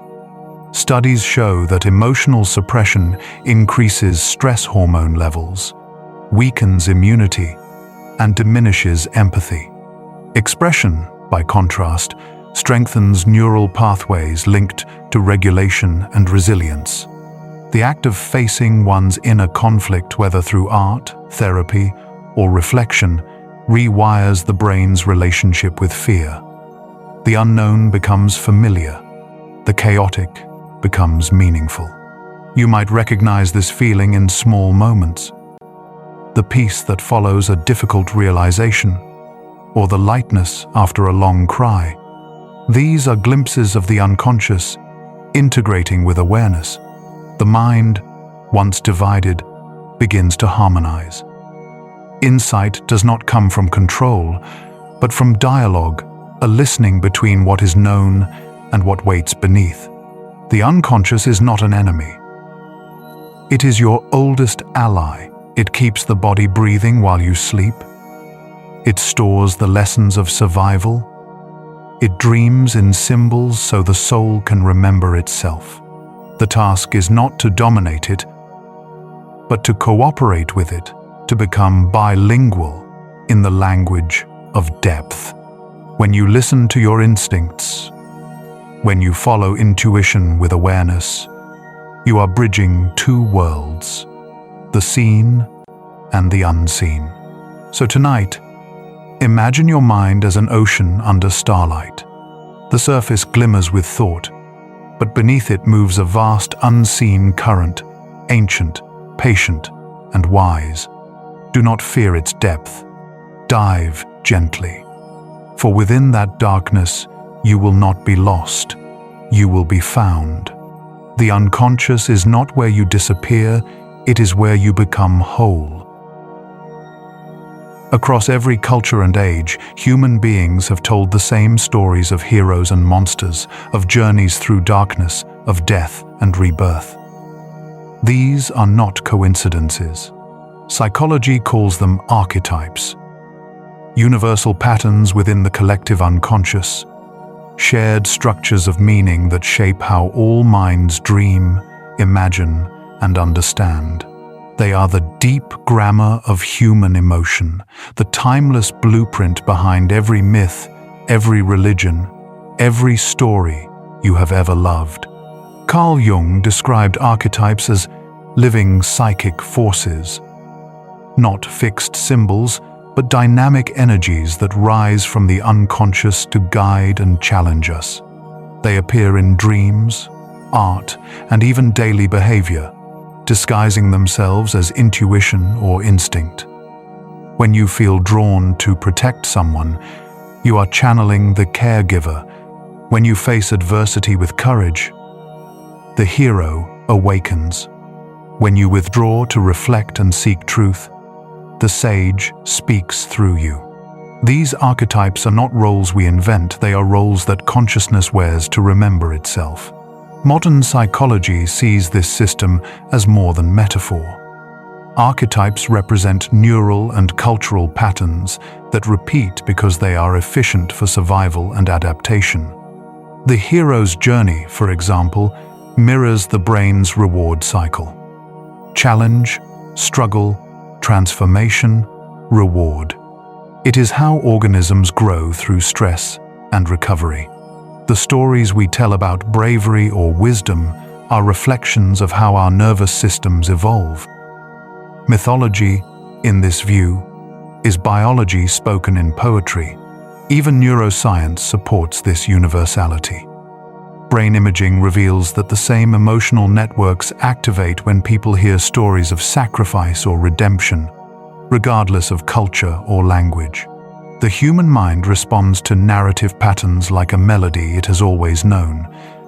That is why ancient tales still move us, not because of the words, but because they resonate with the deepest structures of emotion. Archetypes are not just collective, they are personal. Each person carries a constellation of them, shifting with life stages. The innocent seeks safety and wonder. The explorer searches for freedom. The lover yearns for connection. The creator dreams of new worlds. None is superior. All are necessary. When one dominates too long, imbalance arises.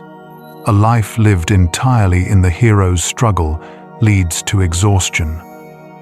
A life spent only in the sage's solitude leads to detachment. Psychological growth is the dance between these energies, the movement from one archetype to another, as the story of your life unfolds.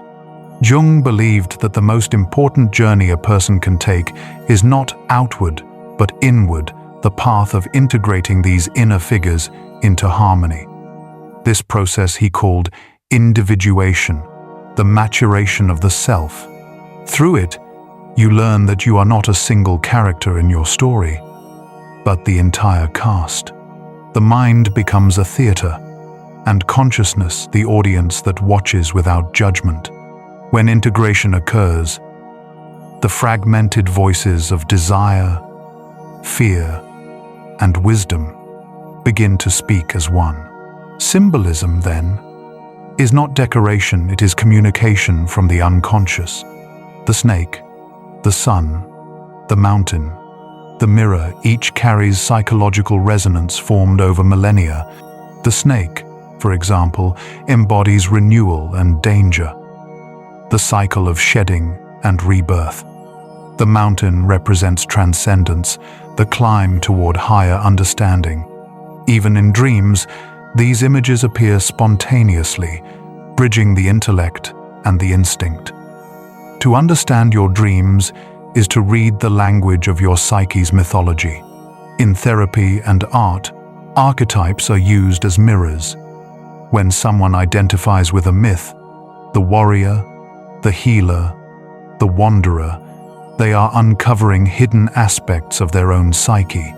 By recognizing these roles consciously, they stop being trapped by them. You are not only the warrior fighting, you are also the observer who knows when to lay the sword down. This realization brings freedom. You no longer live your archetypes blindly. You live them wisely. The collective unconscious, in Jung's view, is humanity's shared dream, an invisible web connecting every life across time. When you feel awe at a sunrise or grief at a story you've never lived, you are touching that web. It is empathy at its deepest level, the recognition that all experience is shared. Modern psychology calls this transpersonal awareness, the expansion of identity beyond the personal self. It is the beginning of compassion, creativity, and universal belonging. The beauty of archetypes lies in their cyclical nature. Every ending becomes a beginning, every descent a preparation for ascent. Just as night leads to dawn, the mind's darkest passages give birth to light. The myth of the hero is also the myth of healing, facing what you fear, transforming through it, and returning with wisdom to share. You live this myth every time you confront pain and emerge more whole. So tonight, imagine the story of your own life, not as a sequence of accidents, but as a myth unfolding. The challenges you face are the dragons you were born to meet. The calm you seek is the treasure already waiting within. You are the hero and the healer, the dreamer and the dream. And when you finally learn to see yourself in every archetype, the story of humanity becomes your own, infinite, evolving, and profoundly alive.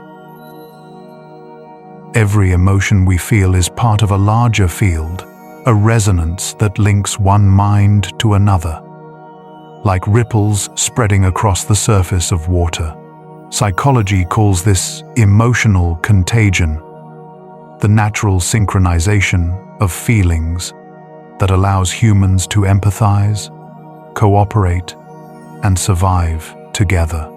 When one person smiles, the brain of another releases the same micro patterns of joy. When someone cries, our mirror neurons echo the sadness. This is not metaphor, it is biology. The human nervous system is designed to feel with others. Long before we spoke, emotion was language. Facial expression, tone, and rhythm carried meaning long before words did. Evolution favored empathy because it strengthened community, and community increased survival. A tribe that felt together, acted together. Even now, modern neuroscience shows that emotional states synchronize between people within milliseconds. The amygdala and insula centers for emotion and bodily awareness light up in harmony, linking individual minds into a collective pulse. This shared field of feeling extends further than most imagine. Studies using hyperscanning simultaneous brain imaging of multiple people reveal that when two individuals deeply connect, their neural activity begins to align. Patterns of attention, memory, and emotion become synchronized, as if their brains are performing a duet. In this sense, empathy is not just understanding another's feelings. It is temporarily sharing their inner state. We literally feel together. But such resonance comes with both beauty and risk. Absorbing another's joy can heal us, but absorbing their pain can drain us. This is why psychologists speak of emotional boundaries, the skill of remaining open yet stable, compassionate yet grounded. Without boundaries, empathy becomes fusion. We lose distinction between self and other. True connection requires balance. The ability to mirror without dissolving, to care without collapsing. Emotion, after all, is energy in motion. When suppressed, it stagnates. When expressed, it flows.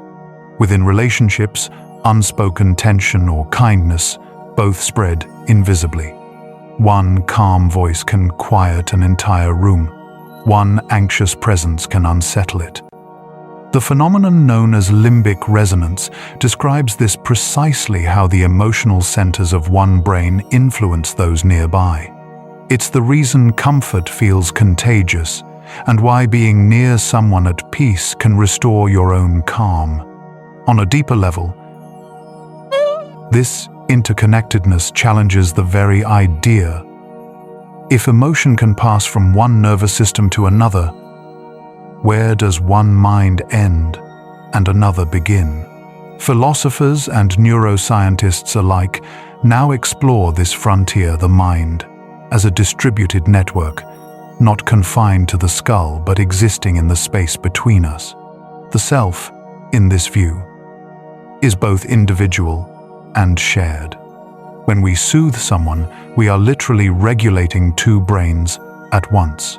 This understanding transforms how we see compassion. It's not merely moral, it's physiological. Acts of kindness release oxytocin, which reduces fear responses in both giver and receiver. Heart rhythms synchronize, blood pressure lowers. The body, in empathy, remembers safety. In therapy, this phenomenon is known as co-regulation, the process by which one person's nervous system helps another return to balance. It's how infants learn calm from a parent's heartbeat, and how adults rediscover it through trust. But resonance is not limited to emotion. Thoughts, beliefs, even creative inspiration move through networks of human connection. Psychologists studying group creativity find that synchronized states where participants share rhythm or breathing enhance problem-solving and innovation. When people feel safe together, their prefrontal cortices open, allowing imagination to merge. The collective mind becomes wiser than the sum of its parts. This is why community heals where isolation harms. Loneliness, research shows, activates the same neural pathways as physical pain. The brain interprets disconnection as threat. But when we feel seen, the nervous system releases that alarm. We become lighter, both emotionally and physiologically. In a sense, belonging is not a social luxury. It's an evolutionary requirement. To feel connected is to survive. Every encounter, then, is an exchange of subtle energy.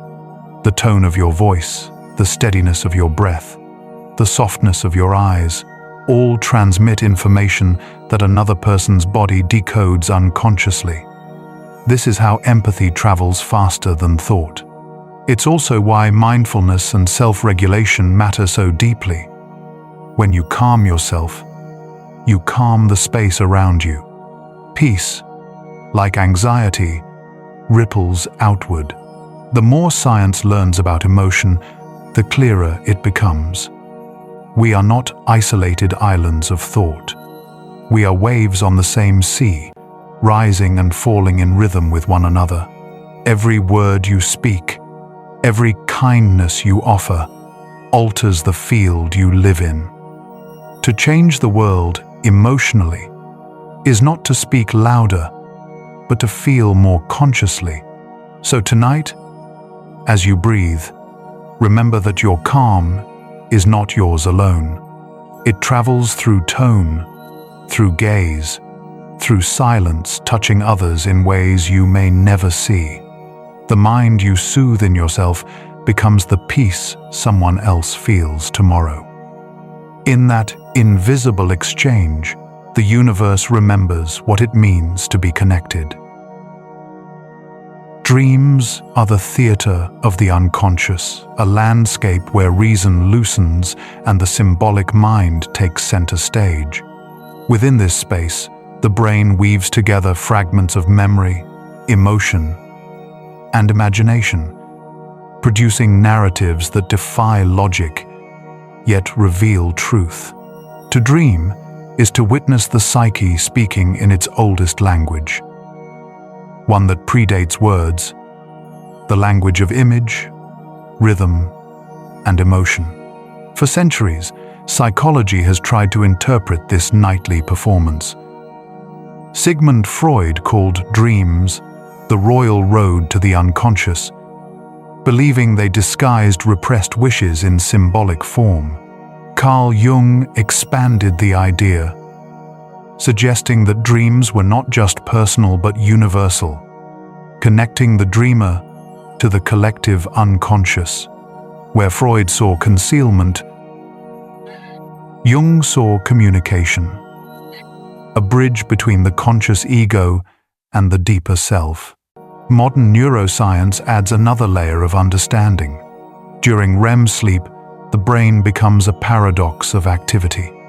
The amygdala and limbic system surge with emotional energy, while the prefrontal cortex, the seat of rational control, quiets down.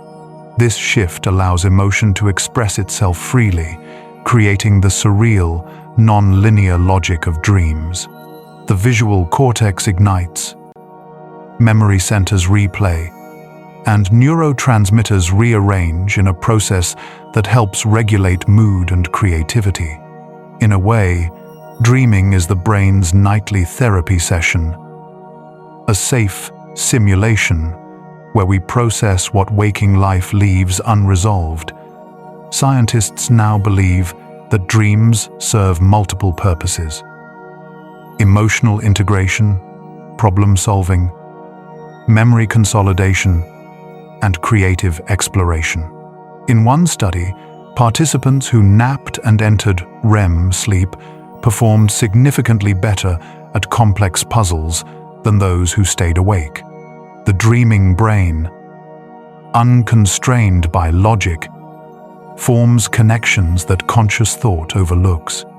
Einstein once said that imagination is more important than knowledge. Perhaps because imagination is how the mind dreams while awake. But beyond science lies something more intimate. Dreams reveal our hidden narratives, the archetypes and conflicts that shape our identity. Falling, flying, running through endless corridors, meeting figures both strange and familiar. These are not random illusions but emotional metaphors. Falling often reflects surrender or loss of control. Flying expresses freedom and transcendence. Being chased may signify an unresolved fear that still seeks attention. Dreams speak in symbols because symbols are how the soul remembers. In many cultures, dreams were never dismissed as noise. Indigenous traditions saw them as guidance, messages from the spirit or collective memory. Modern psychology has rediscovered this wisdom in the practice of dream journaling, recording, and reflecting on dreams to uncover emotional insight. When you write down a dream, you translate the symbolic into the tangible. Patterns emerge, recurring settings, repeated themes, familiar strangers. Each one points towards something unspoken in waking life. Interestingly, dream imagery often changes when emotional healing begins. As trauma resolves, nightmares soften. As self-acceptance grows, landscapes brighten. The brain's stories evolve as the mind heals. Nightmares, though frightening, are not punishments. They are unfinished communications, fragments of fear seeking integration. To face them is to listen to the self, asking to be understood. Lucid dreaming, the state of realizing you are dreaming while still inside the dream, offers a unique window into consciousness. Neuroscience shows that during lucidity, the prefrontal cortex reactivates partially, merging self-awareness with the dream's fluid logic. The result is a state where the dreamer can explore freely, altering the dream's course, or simply observing it with presence. Lucid dreamers often report profound calm and insight, describing the experience as meditation within sleep. In this way, lucidity bridges two worlds, the conscious and the unconscious, science and symbolism. The psychology of dreaming teaches us that imagination is not escape, it is exploration. Every night, the mind rehearses emotions, simulates possibilities, and rebalances its inner world. Even the strangest dream carries fragments of meaning, echoes of unspoken truth. You might dream of a locked door, only to realize later it represented a choice you've avoided. Or of an endless sea, symbolizing the vastness of change you fear to face. When interpreted gently, not as prophecy, but as reflection, dreams become maps of the heart. Dreams also remind us of a paradox at the center of human experience. That reality is partly perception. The same neural mechanisms that generate dreams also construct our waking world, filtering sensory input into narrative. In essence, the mind never stops dreaming. It simply shifts the source of imagery from within to without.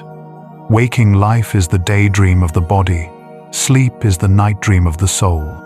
So tonight, when dreams arrive, welcome them. Let their logic unfold without resistance. Whether they comfort or confuse you, know that they are part of a timeless dialogue between who you are and who you are becoming. The symbols that drift through the darkness are not random. They are the language of your own evolution, written in the alphabet of the infinite mind. And when morning comes and the dream begins to fade, remember this: nothing seen in the dark is ever truly lost. The wisdom of the night lives on, reshaping thought, softening emotion, and guiding you quietly toward yourself. Human consciousness has always sought expansion, the desire to glimpse beyond ordinary thought, to reach states of awareness that feel wider, deeper, or more luminous than daily life. Psychology calls these experiences altered states of consciousness. They can arise through meditation, breathwork, music, or even moments of awe. Though once dismissed as mystical, science now understands them as natural variations in brain function windows through which the mind perceives itself more completely. When consciousness shifts, brain activity reorganizes. The rigid hierarchy of waking logic relaxes, and distant neural networks begin to communicate in new patterns. The default mode network, the structure responsible for self-referential thinking, the constant narrative of I, me, mine, quiets. As it does, the boundary between self and world begins to dissolve. Many who experience deep meditation, flow states, or psychedelic therapy describe the same phenomenon. A merging, a sense of being both observer and universe at once. This merging is not illusion. Neuroscientists studying mindfulness and meditative absorption find decreased activity in the posterior cingulate cortex, the brain's center for ego awareness. Simultaneously, regions tied to empathy and sensory integration become more active. The mind becomes both more focused and more expansive. A paradox that ancient traditions recognized long before modern instruments could measure it. In this state, the body feels lighter. Time slows, and awareness becomes both infinite and intimate. Altered states also reveal how flexible perception truly is. Under normal conditions, the brain filters information to maintain stability. It constructs a manageable version of reality. But when the filters loosen, as they do in hypnosis, trance, or deep relaxation, the subconscious becomes more accessible. Sensory boundaries blur, and symbolic thinking dominates. This is why music feels more vivid when you close your eyes, or why a single breath can feel cosmic in meditation. The brain is not hallucinating, it is perceiving more of itself. For decades, psychologists have explored these states not as escape, but as expansion tools for healing, creativity, and understanding. Abraham Maslow referred to peak experiences, moments of unity, clarity, and joy that dissolve fear and renew purpose. Such experiences, he found, correlate with self-actualization, the realization of one's highest potential. In modern therapy, similar insights appear through guided imagery, hypnosis. These techniques quiet the analytical mind, allowing emotional and symbolic material to emerge safely. The transformative power of these states lies in integration. The goal is not to live in transcendence, but to return with understanding, to bring what was seen in stillness back into motion. Carl Jung once wrote that, "No tree can grow to heaven unless its roots reach down to hell." In psychological terms, this means growth requires contact with both the light of awareness and the shadow of the subconscious. Altered states offer the bridge between them, the space where insight becomes transformation.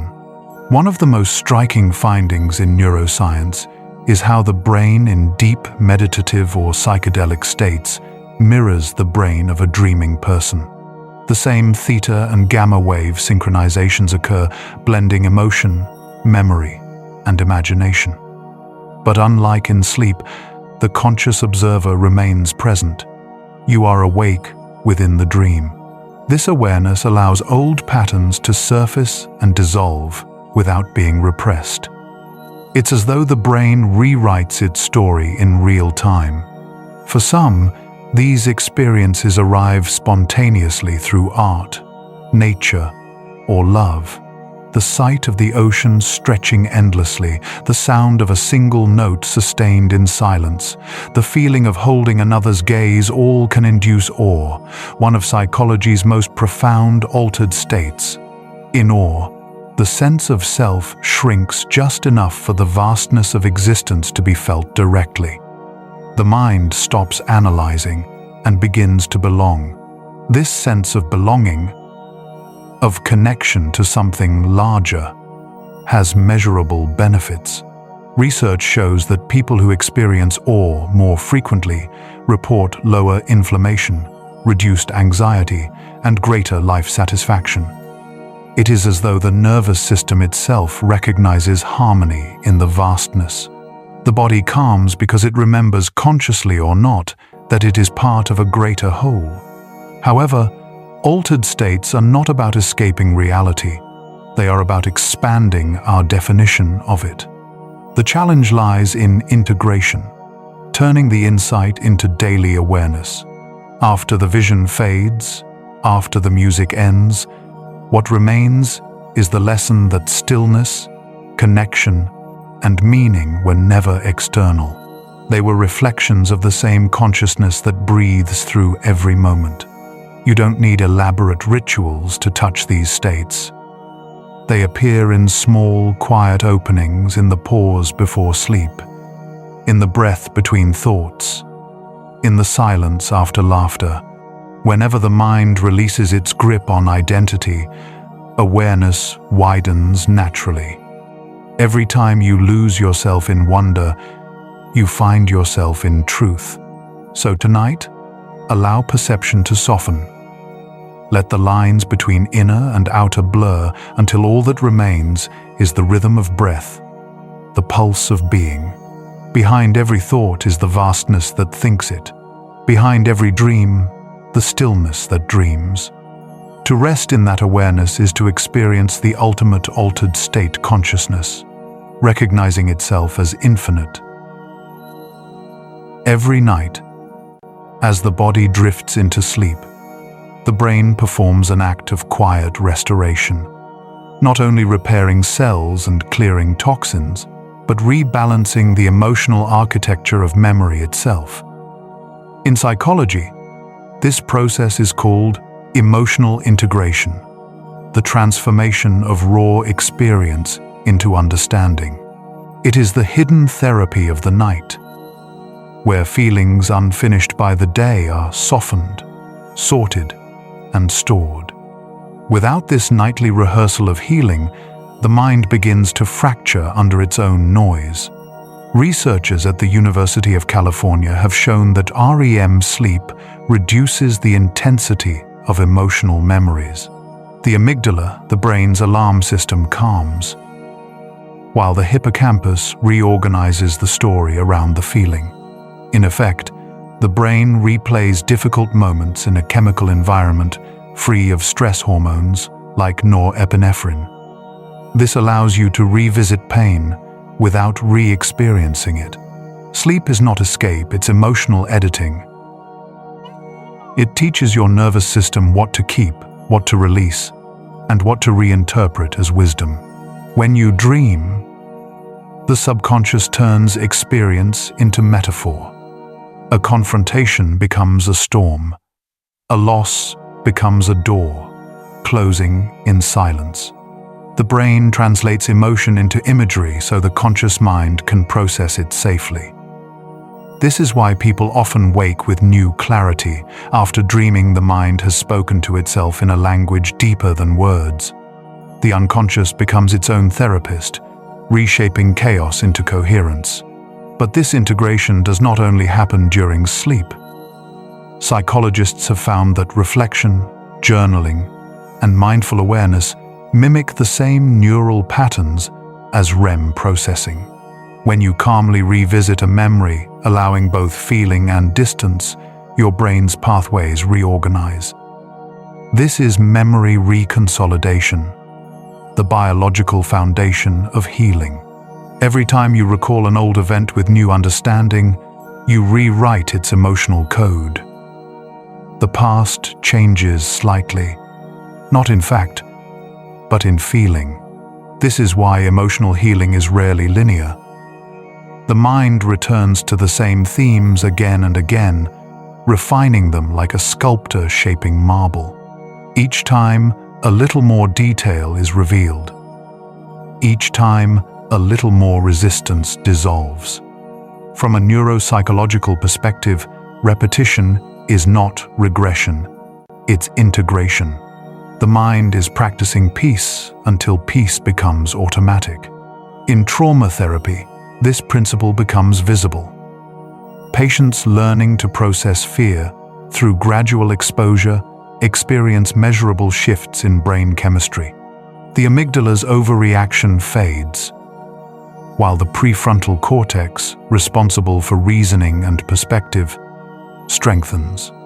Over time, the emotional memory that once felt overwhelming becomes simply a fact of the past. The body learns that remembering is not reliving. Sleep supports this same transformation in everyone. Every night, even minor stress is a harsh word. A fleeting worry are catalogued, softened, and rebalanced. This is why after a difficult day, rest feels like renewal. You are not merely resting, you are reprogramming. And when you awaken, the world feels more manageable because the brain has finished the emotional sentence your waking mind could not. The integration of memory and emotion also shapes identity. Each night's work subtly updates the model of you that lives in your neural networks. The stories you tell about yourself, your past, your resilience, your purpose are continuously rewritten to fit new experiences. This psychological rewriting allows continuity. You remain the same, yet constantly evolve. The person who fell asleep is never exactly the one who wakes. Interestingly, the most effective way to support emotional integration is not force. Mindful relaxation before sleep, breathing, gratitude, or quiet reflection primes the brain for healthy reconsolidation. When you release judgment about your thoughts, the nervous system enters parasympathetic dominance, signaling safety. Safety is the foundation of healing. In safety, the mind allows its hidden rooms to open. Even in waking life, short moments of stillness, pauses between tasks, silent observation, or simply noticing breath can trigger micro-versions of this repair. The brain, it seems, does not only integrate at night, it does so whenever awareness softens. This is why insight often arrives when you stop trying while showering, walking, or watching the horizon. In rest, the subconscious delivers its quiet messages. Emotional integration is both science and art. It's the brain's way of balancing survival with serenity. You don't need to control it. You need only to allow it. The more gently you treat your emotions, the more easily they dissolve into understanding. The storm always calms itself once the air is still enough to listen. So tonight, as you drift into sleep, imagine your thoughts settling like dust after rain. Each breath smooths the edges of the day. Each heartbeat whispers closure. You are not erasing your past, you are refining it. Every moment of rest is your mind remembering how to begin again. And when morning comes, you will rise not as someone who escaped feeling, but as someone who has transformed it, the night having done its quiet work, weaving pain into peace and memory into meaning. The science of rest begins with a paradox. Doing nothing is one of the most active things the brain can do. When the body lies still and the senses quiet, the mind does not stop, it reorganizes. In these silent intervals, networks of the brain begin to communicate freely, unconstrained by external demand. This mode is known as the default mode network, and it lights up not during tasks, but during stillness. Rest, then, is not idleness. It is the laboratory of consciousness, the place where the mind rehearses, reflects, and renews itself. Psychologists have discovered that during mindful rest, the brain engages in what they call autobiographical integration, weaving past experiences into the ongoing story of the self. Memories, plans, and emotional lessons interlace, creating a sense of continuity that defines identity. Without these quiet intervals, the sense of I begins to fray. Overstimulation fragments the narrative. Rest restores it. It is in stillness that the mind remembers who it is. Meditation and mindfulness build upon this natural process, turning rest into deliberate awareness. When you close your eyes and simply breathe, you are guiding the brain into a state of relaxed coherence, a harmony between attention and surrender. Electroencephalogram studies reveal an increase in alpha and theta waves during meditation, correlating with calm focus and creativity. The nervous system stabilizes and perception widens. You begin to notice not just thoughts, but the space between them, the awareness from which thought arises. That awareness is the essence of mindful rest. It is not sleep, not trance, but alert stillness, a consciousness so open that effort becomes unnecessary. In this state, the prefrontal cortex relaxes its control, while deeper emotional regions synchronize with breath and heartbeat. The result is clarity. Thoughts slow, emotion settles, and insight begins to bloom. From the outside, it looks like nothing. From within, it feels like peace. Psychologists call this phenomenon meta-awareness, the ability to observe mental activity without identification. When practiced regularly, it rewires the brain toward resilience. Emotional surges no longer dictate reaction. They are seen, understood, and allowed to pass. This capacity to witness experience without resistance is the foundation of mental health. It transforms anxiety into curiosity, tension into observation. The mind becomes its own therapist. Even brief moments of this mindful rest carry measurable benefits. Heart rate variability improves, cortisol levels drop, and immune response strengthens. The body, sensing safety, shifts into repair mode. But perhaps more profound than these physiological effects is the feeling of wholeness that emerges. The sense of separation between body and mind begins to dissolve. Breath, thought, and sensation move in one rhythm. You are no longer doing calm, you are being calm. In modern life, we often mistake productivity for purpose. Rest feels indulgent, even guilty, as though stopping is a betrayal of progress. Yet the opposite is true. The brain's insight networks activate precisely when we stop striving. This is why solutions appear when we walk, shower, or sit quietly. Creativity is born not from tension, but from release. In the pause between effort and outcome, the subconscious completes its work. Many therapeutic models now incorporate mindful rest training as part of treatment. Patients with chronic anxiety or depression often struggle not with emotion itself, but with over-identification, the belief that they are their thoughts. Mindful rest interrupts this illusion. When you observe thought as movement within awareness, you create distance between perception and identity. You realize that the mind is an instrument, not the self. The player of the instrument awareness remains untouched. Philosophers have long intuited this truth.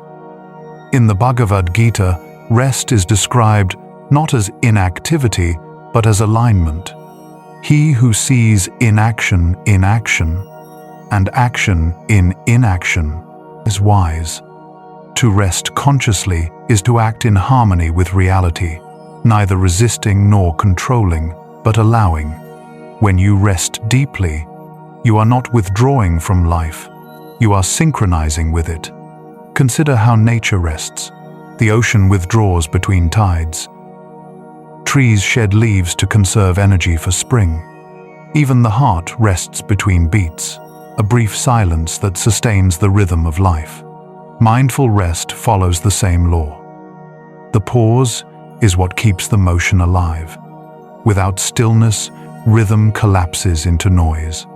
If you listen closely during moments of deep rest, you may feel something subtle, a pulse beneath thought, a vibration beneath awareness. It is the hum of existence, the background music of being. When you align with it, there is nothing to fix, nothing to reach. You are not inside the universe. You are the universe noticing itself.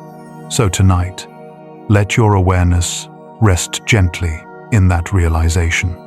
You do not have to empty the mind, only to stop chasing it. Let thought rise and fade like waves returning to the sea. Between them, silence remains wide, patient, alive. In that silence, the deepest rest unfolds. Not sleep, not escape, but the peace of being exactly where you are. Because mindful rest is not the end of motion, it is the stillness that gives motion meaning. Healing does not always announce itself with light. Sometimes it arrives quietly in the soft return of breath, the stillness after crying, the simple moment when you realize that what once hurt no longer does. Psychology calls this integration, the gradual merging of awareness and acceptance. It is not about erasing pain, but transforming the relationship you have with it. Healing begins not when wounds disappear, but when they stop defining you. Every human being carries layers of unprocessed emotion, grief that was postponed, anger that was softened into silence, love that never found its voice. The nervous system holds these memories like echoes, and they manifest as tension, fatigue, or anxiety. But when safety returns, the body begins to speak. A tremor, a sigh, a sudden tear, these are signs of release, the body's way of remembering how to let go. This process is known as somatic integration, the reunion of mind and body after separation. In trauma therapy, somatic work has become one of the most profound tools for recovery. Rather than focusing only on thought, it listens to sensation. The principle is simple but revolutionary. The body keeps score. Every unexpressed feeling becomes stored energy, and healing requires motion, not dramatic, but gentle, rhythmic. safe. When movement meets awareness, the nervous system reclaims balance. This is how shaking animals recover after threat, and how humans, when allowed to breathe deeply and cry freely, restore equilibrium. From a neurological standpoint, this process rewires pathways between the amygdala, the alarm center, and the prefrontal cortex, the reasoning center. In a calm environment, these circuits relearn trust.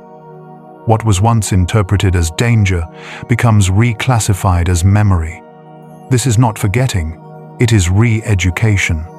The body learns that the past cannot harm the present. Each deep breath is a message to the brain, I am safe now. Healing also depends on attunement, the resonance between two nervous systems. In therapy, in friendship, or even silent companionship, the presence of another calm being allows your body to regulate itself. This is co-regulation, the hidden science of compassion. When someone listens without judgment, your heart rate steadies, cortisol decreases, and oxytocin, the hormone of connection, rises. In such moments, the mind's defenses lower. The self, once fragmented by fear, begins to knit itself back together. But healing is not linear. It moves in cycles: expansion and contraction, expression and rest. Just as the ocean's tides depend on retreat as much as return, emotional repair requires rhythm. Days of peace are followed by waves of old feeling. This is not regression, it is integration continuing its work. The psyche releases in layers, each time deeper and freer. Psychologists have long observed that people who heal sustainably do so through self-compassion. Harsh self-criticism activates the same stress circuits as external threat. In contrast, gentle awareness, the tone we might offer a friend, activates the vagus nerve, triggering calm. To say, "It's okay to feel this," is to unlock biology's oldest signal of safety. Compassion, far from being sentimental, is neurochemical intelligence. Sometimes, the healing mind dreams differently. The imagery changes, light enters the room of the subconscious. Landscapes, once dark or chaotic, become clear. The brain, through sleep and emotion, has completed its processing.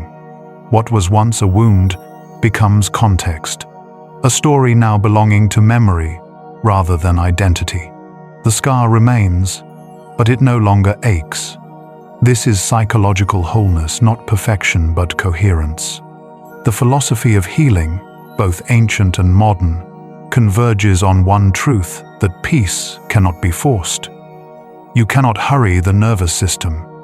It unfolds like nature, one breath, one wave, one dawn at a time. Just as the body heals when we rest, the psyche heals when we stop pushing. Acceptance is not surrender to pain, it is alignment with reality. When we stop fighting what is, energy returns to living what can be. You might notice this quiet change in simple ways. Colors feel softer. Music sounds deeper. The world, once filtered through vigilance, becomes spacious again. This is not illusion, it is perception unclouded by fear. Healing, ultimately, is the recovery of trust in your body, in your emotions, and in the flow of life itself. The science of this trust is measurable. Researchers call it post-traumatic growth, the increase in empathy, creativity, and resilience that often follows deep suffering. The same neural plasticity that once encoded fear now supports wisdom. The mind, like muscle, becomes stronger where it was once torn. What seemed like ending becomes expansion. So tonight, if your heart still trembles from something unseen, do not rush it. Sit beside the feeling as you would sit beside a friend. Let the breath slow, the hands unclench, the body speak. Healing is already happening not through effort, but through presence. Because the truth is simple, though easily forgotten. What you face gently, you free.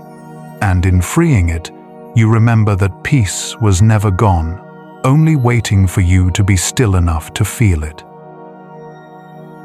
Good night, and see you in the next video.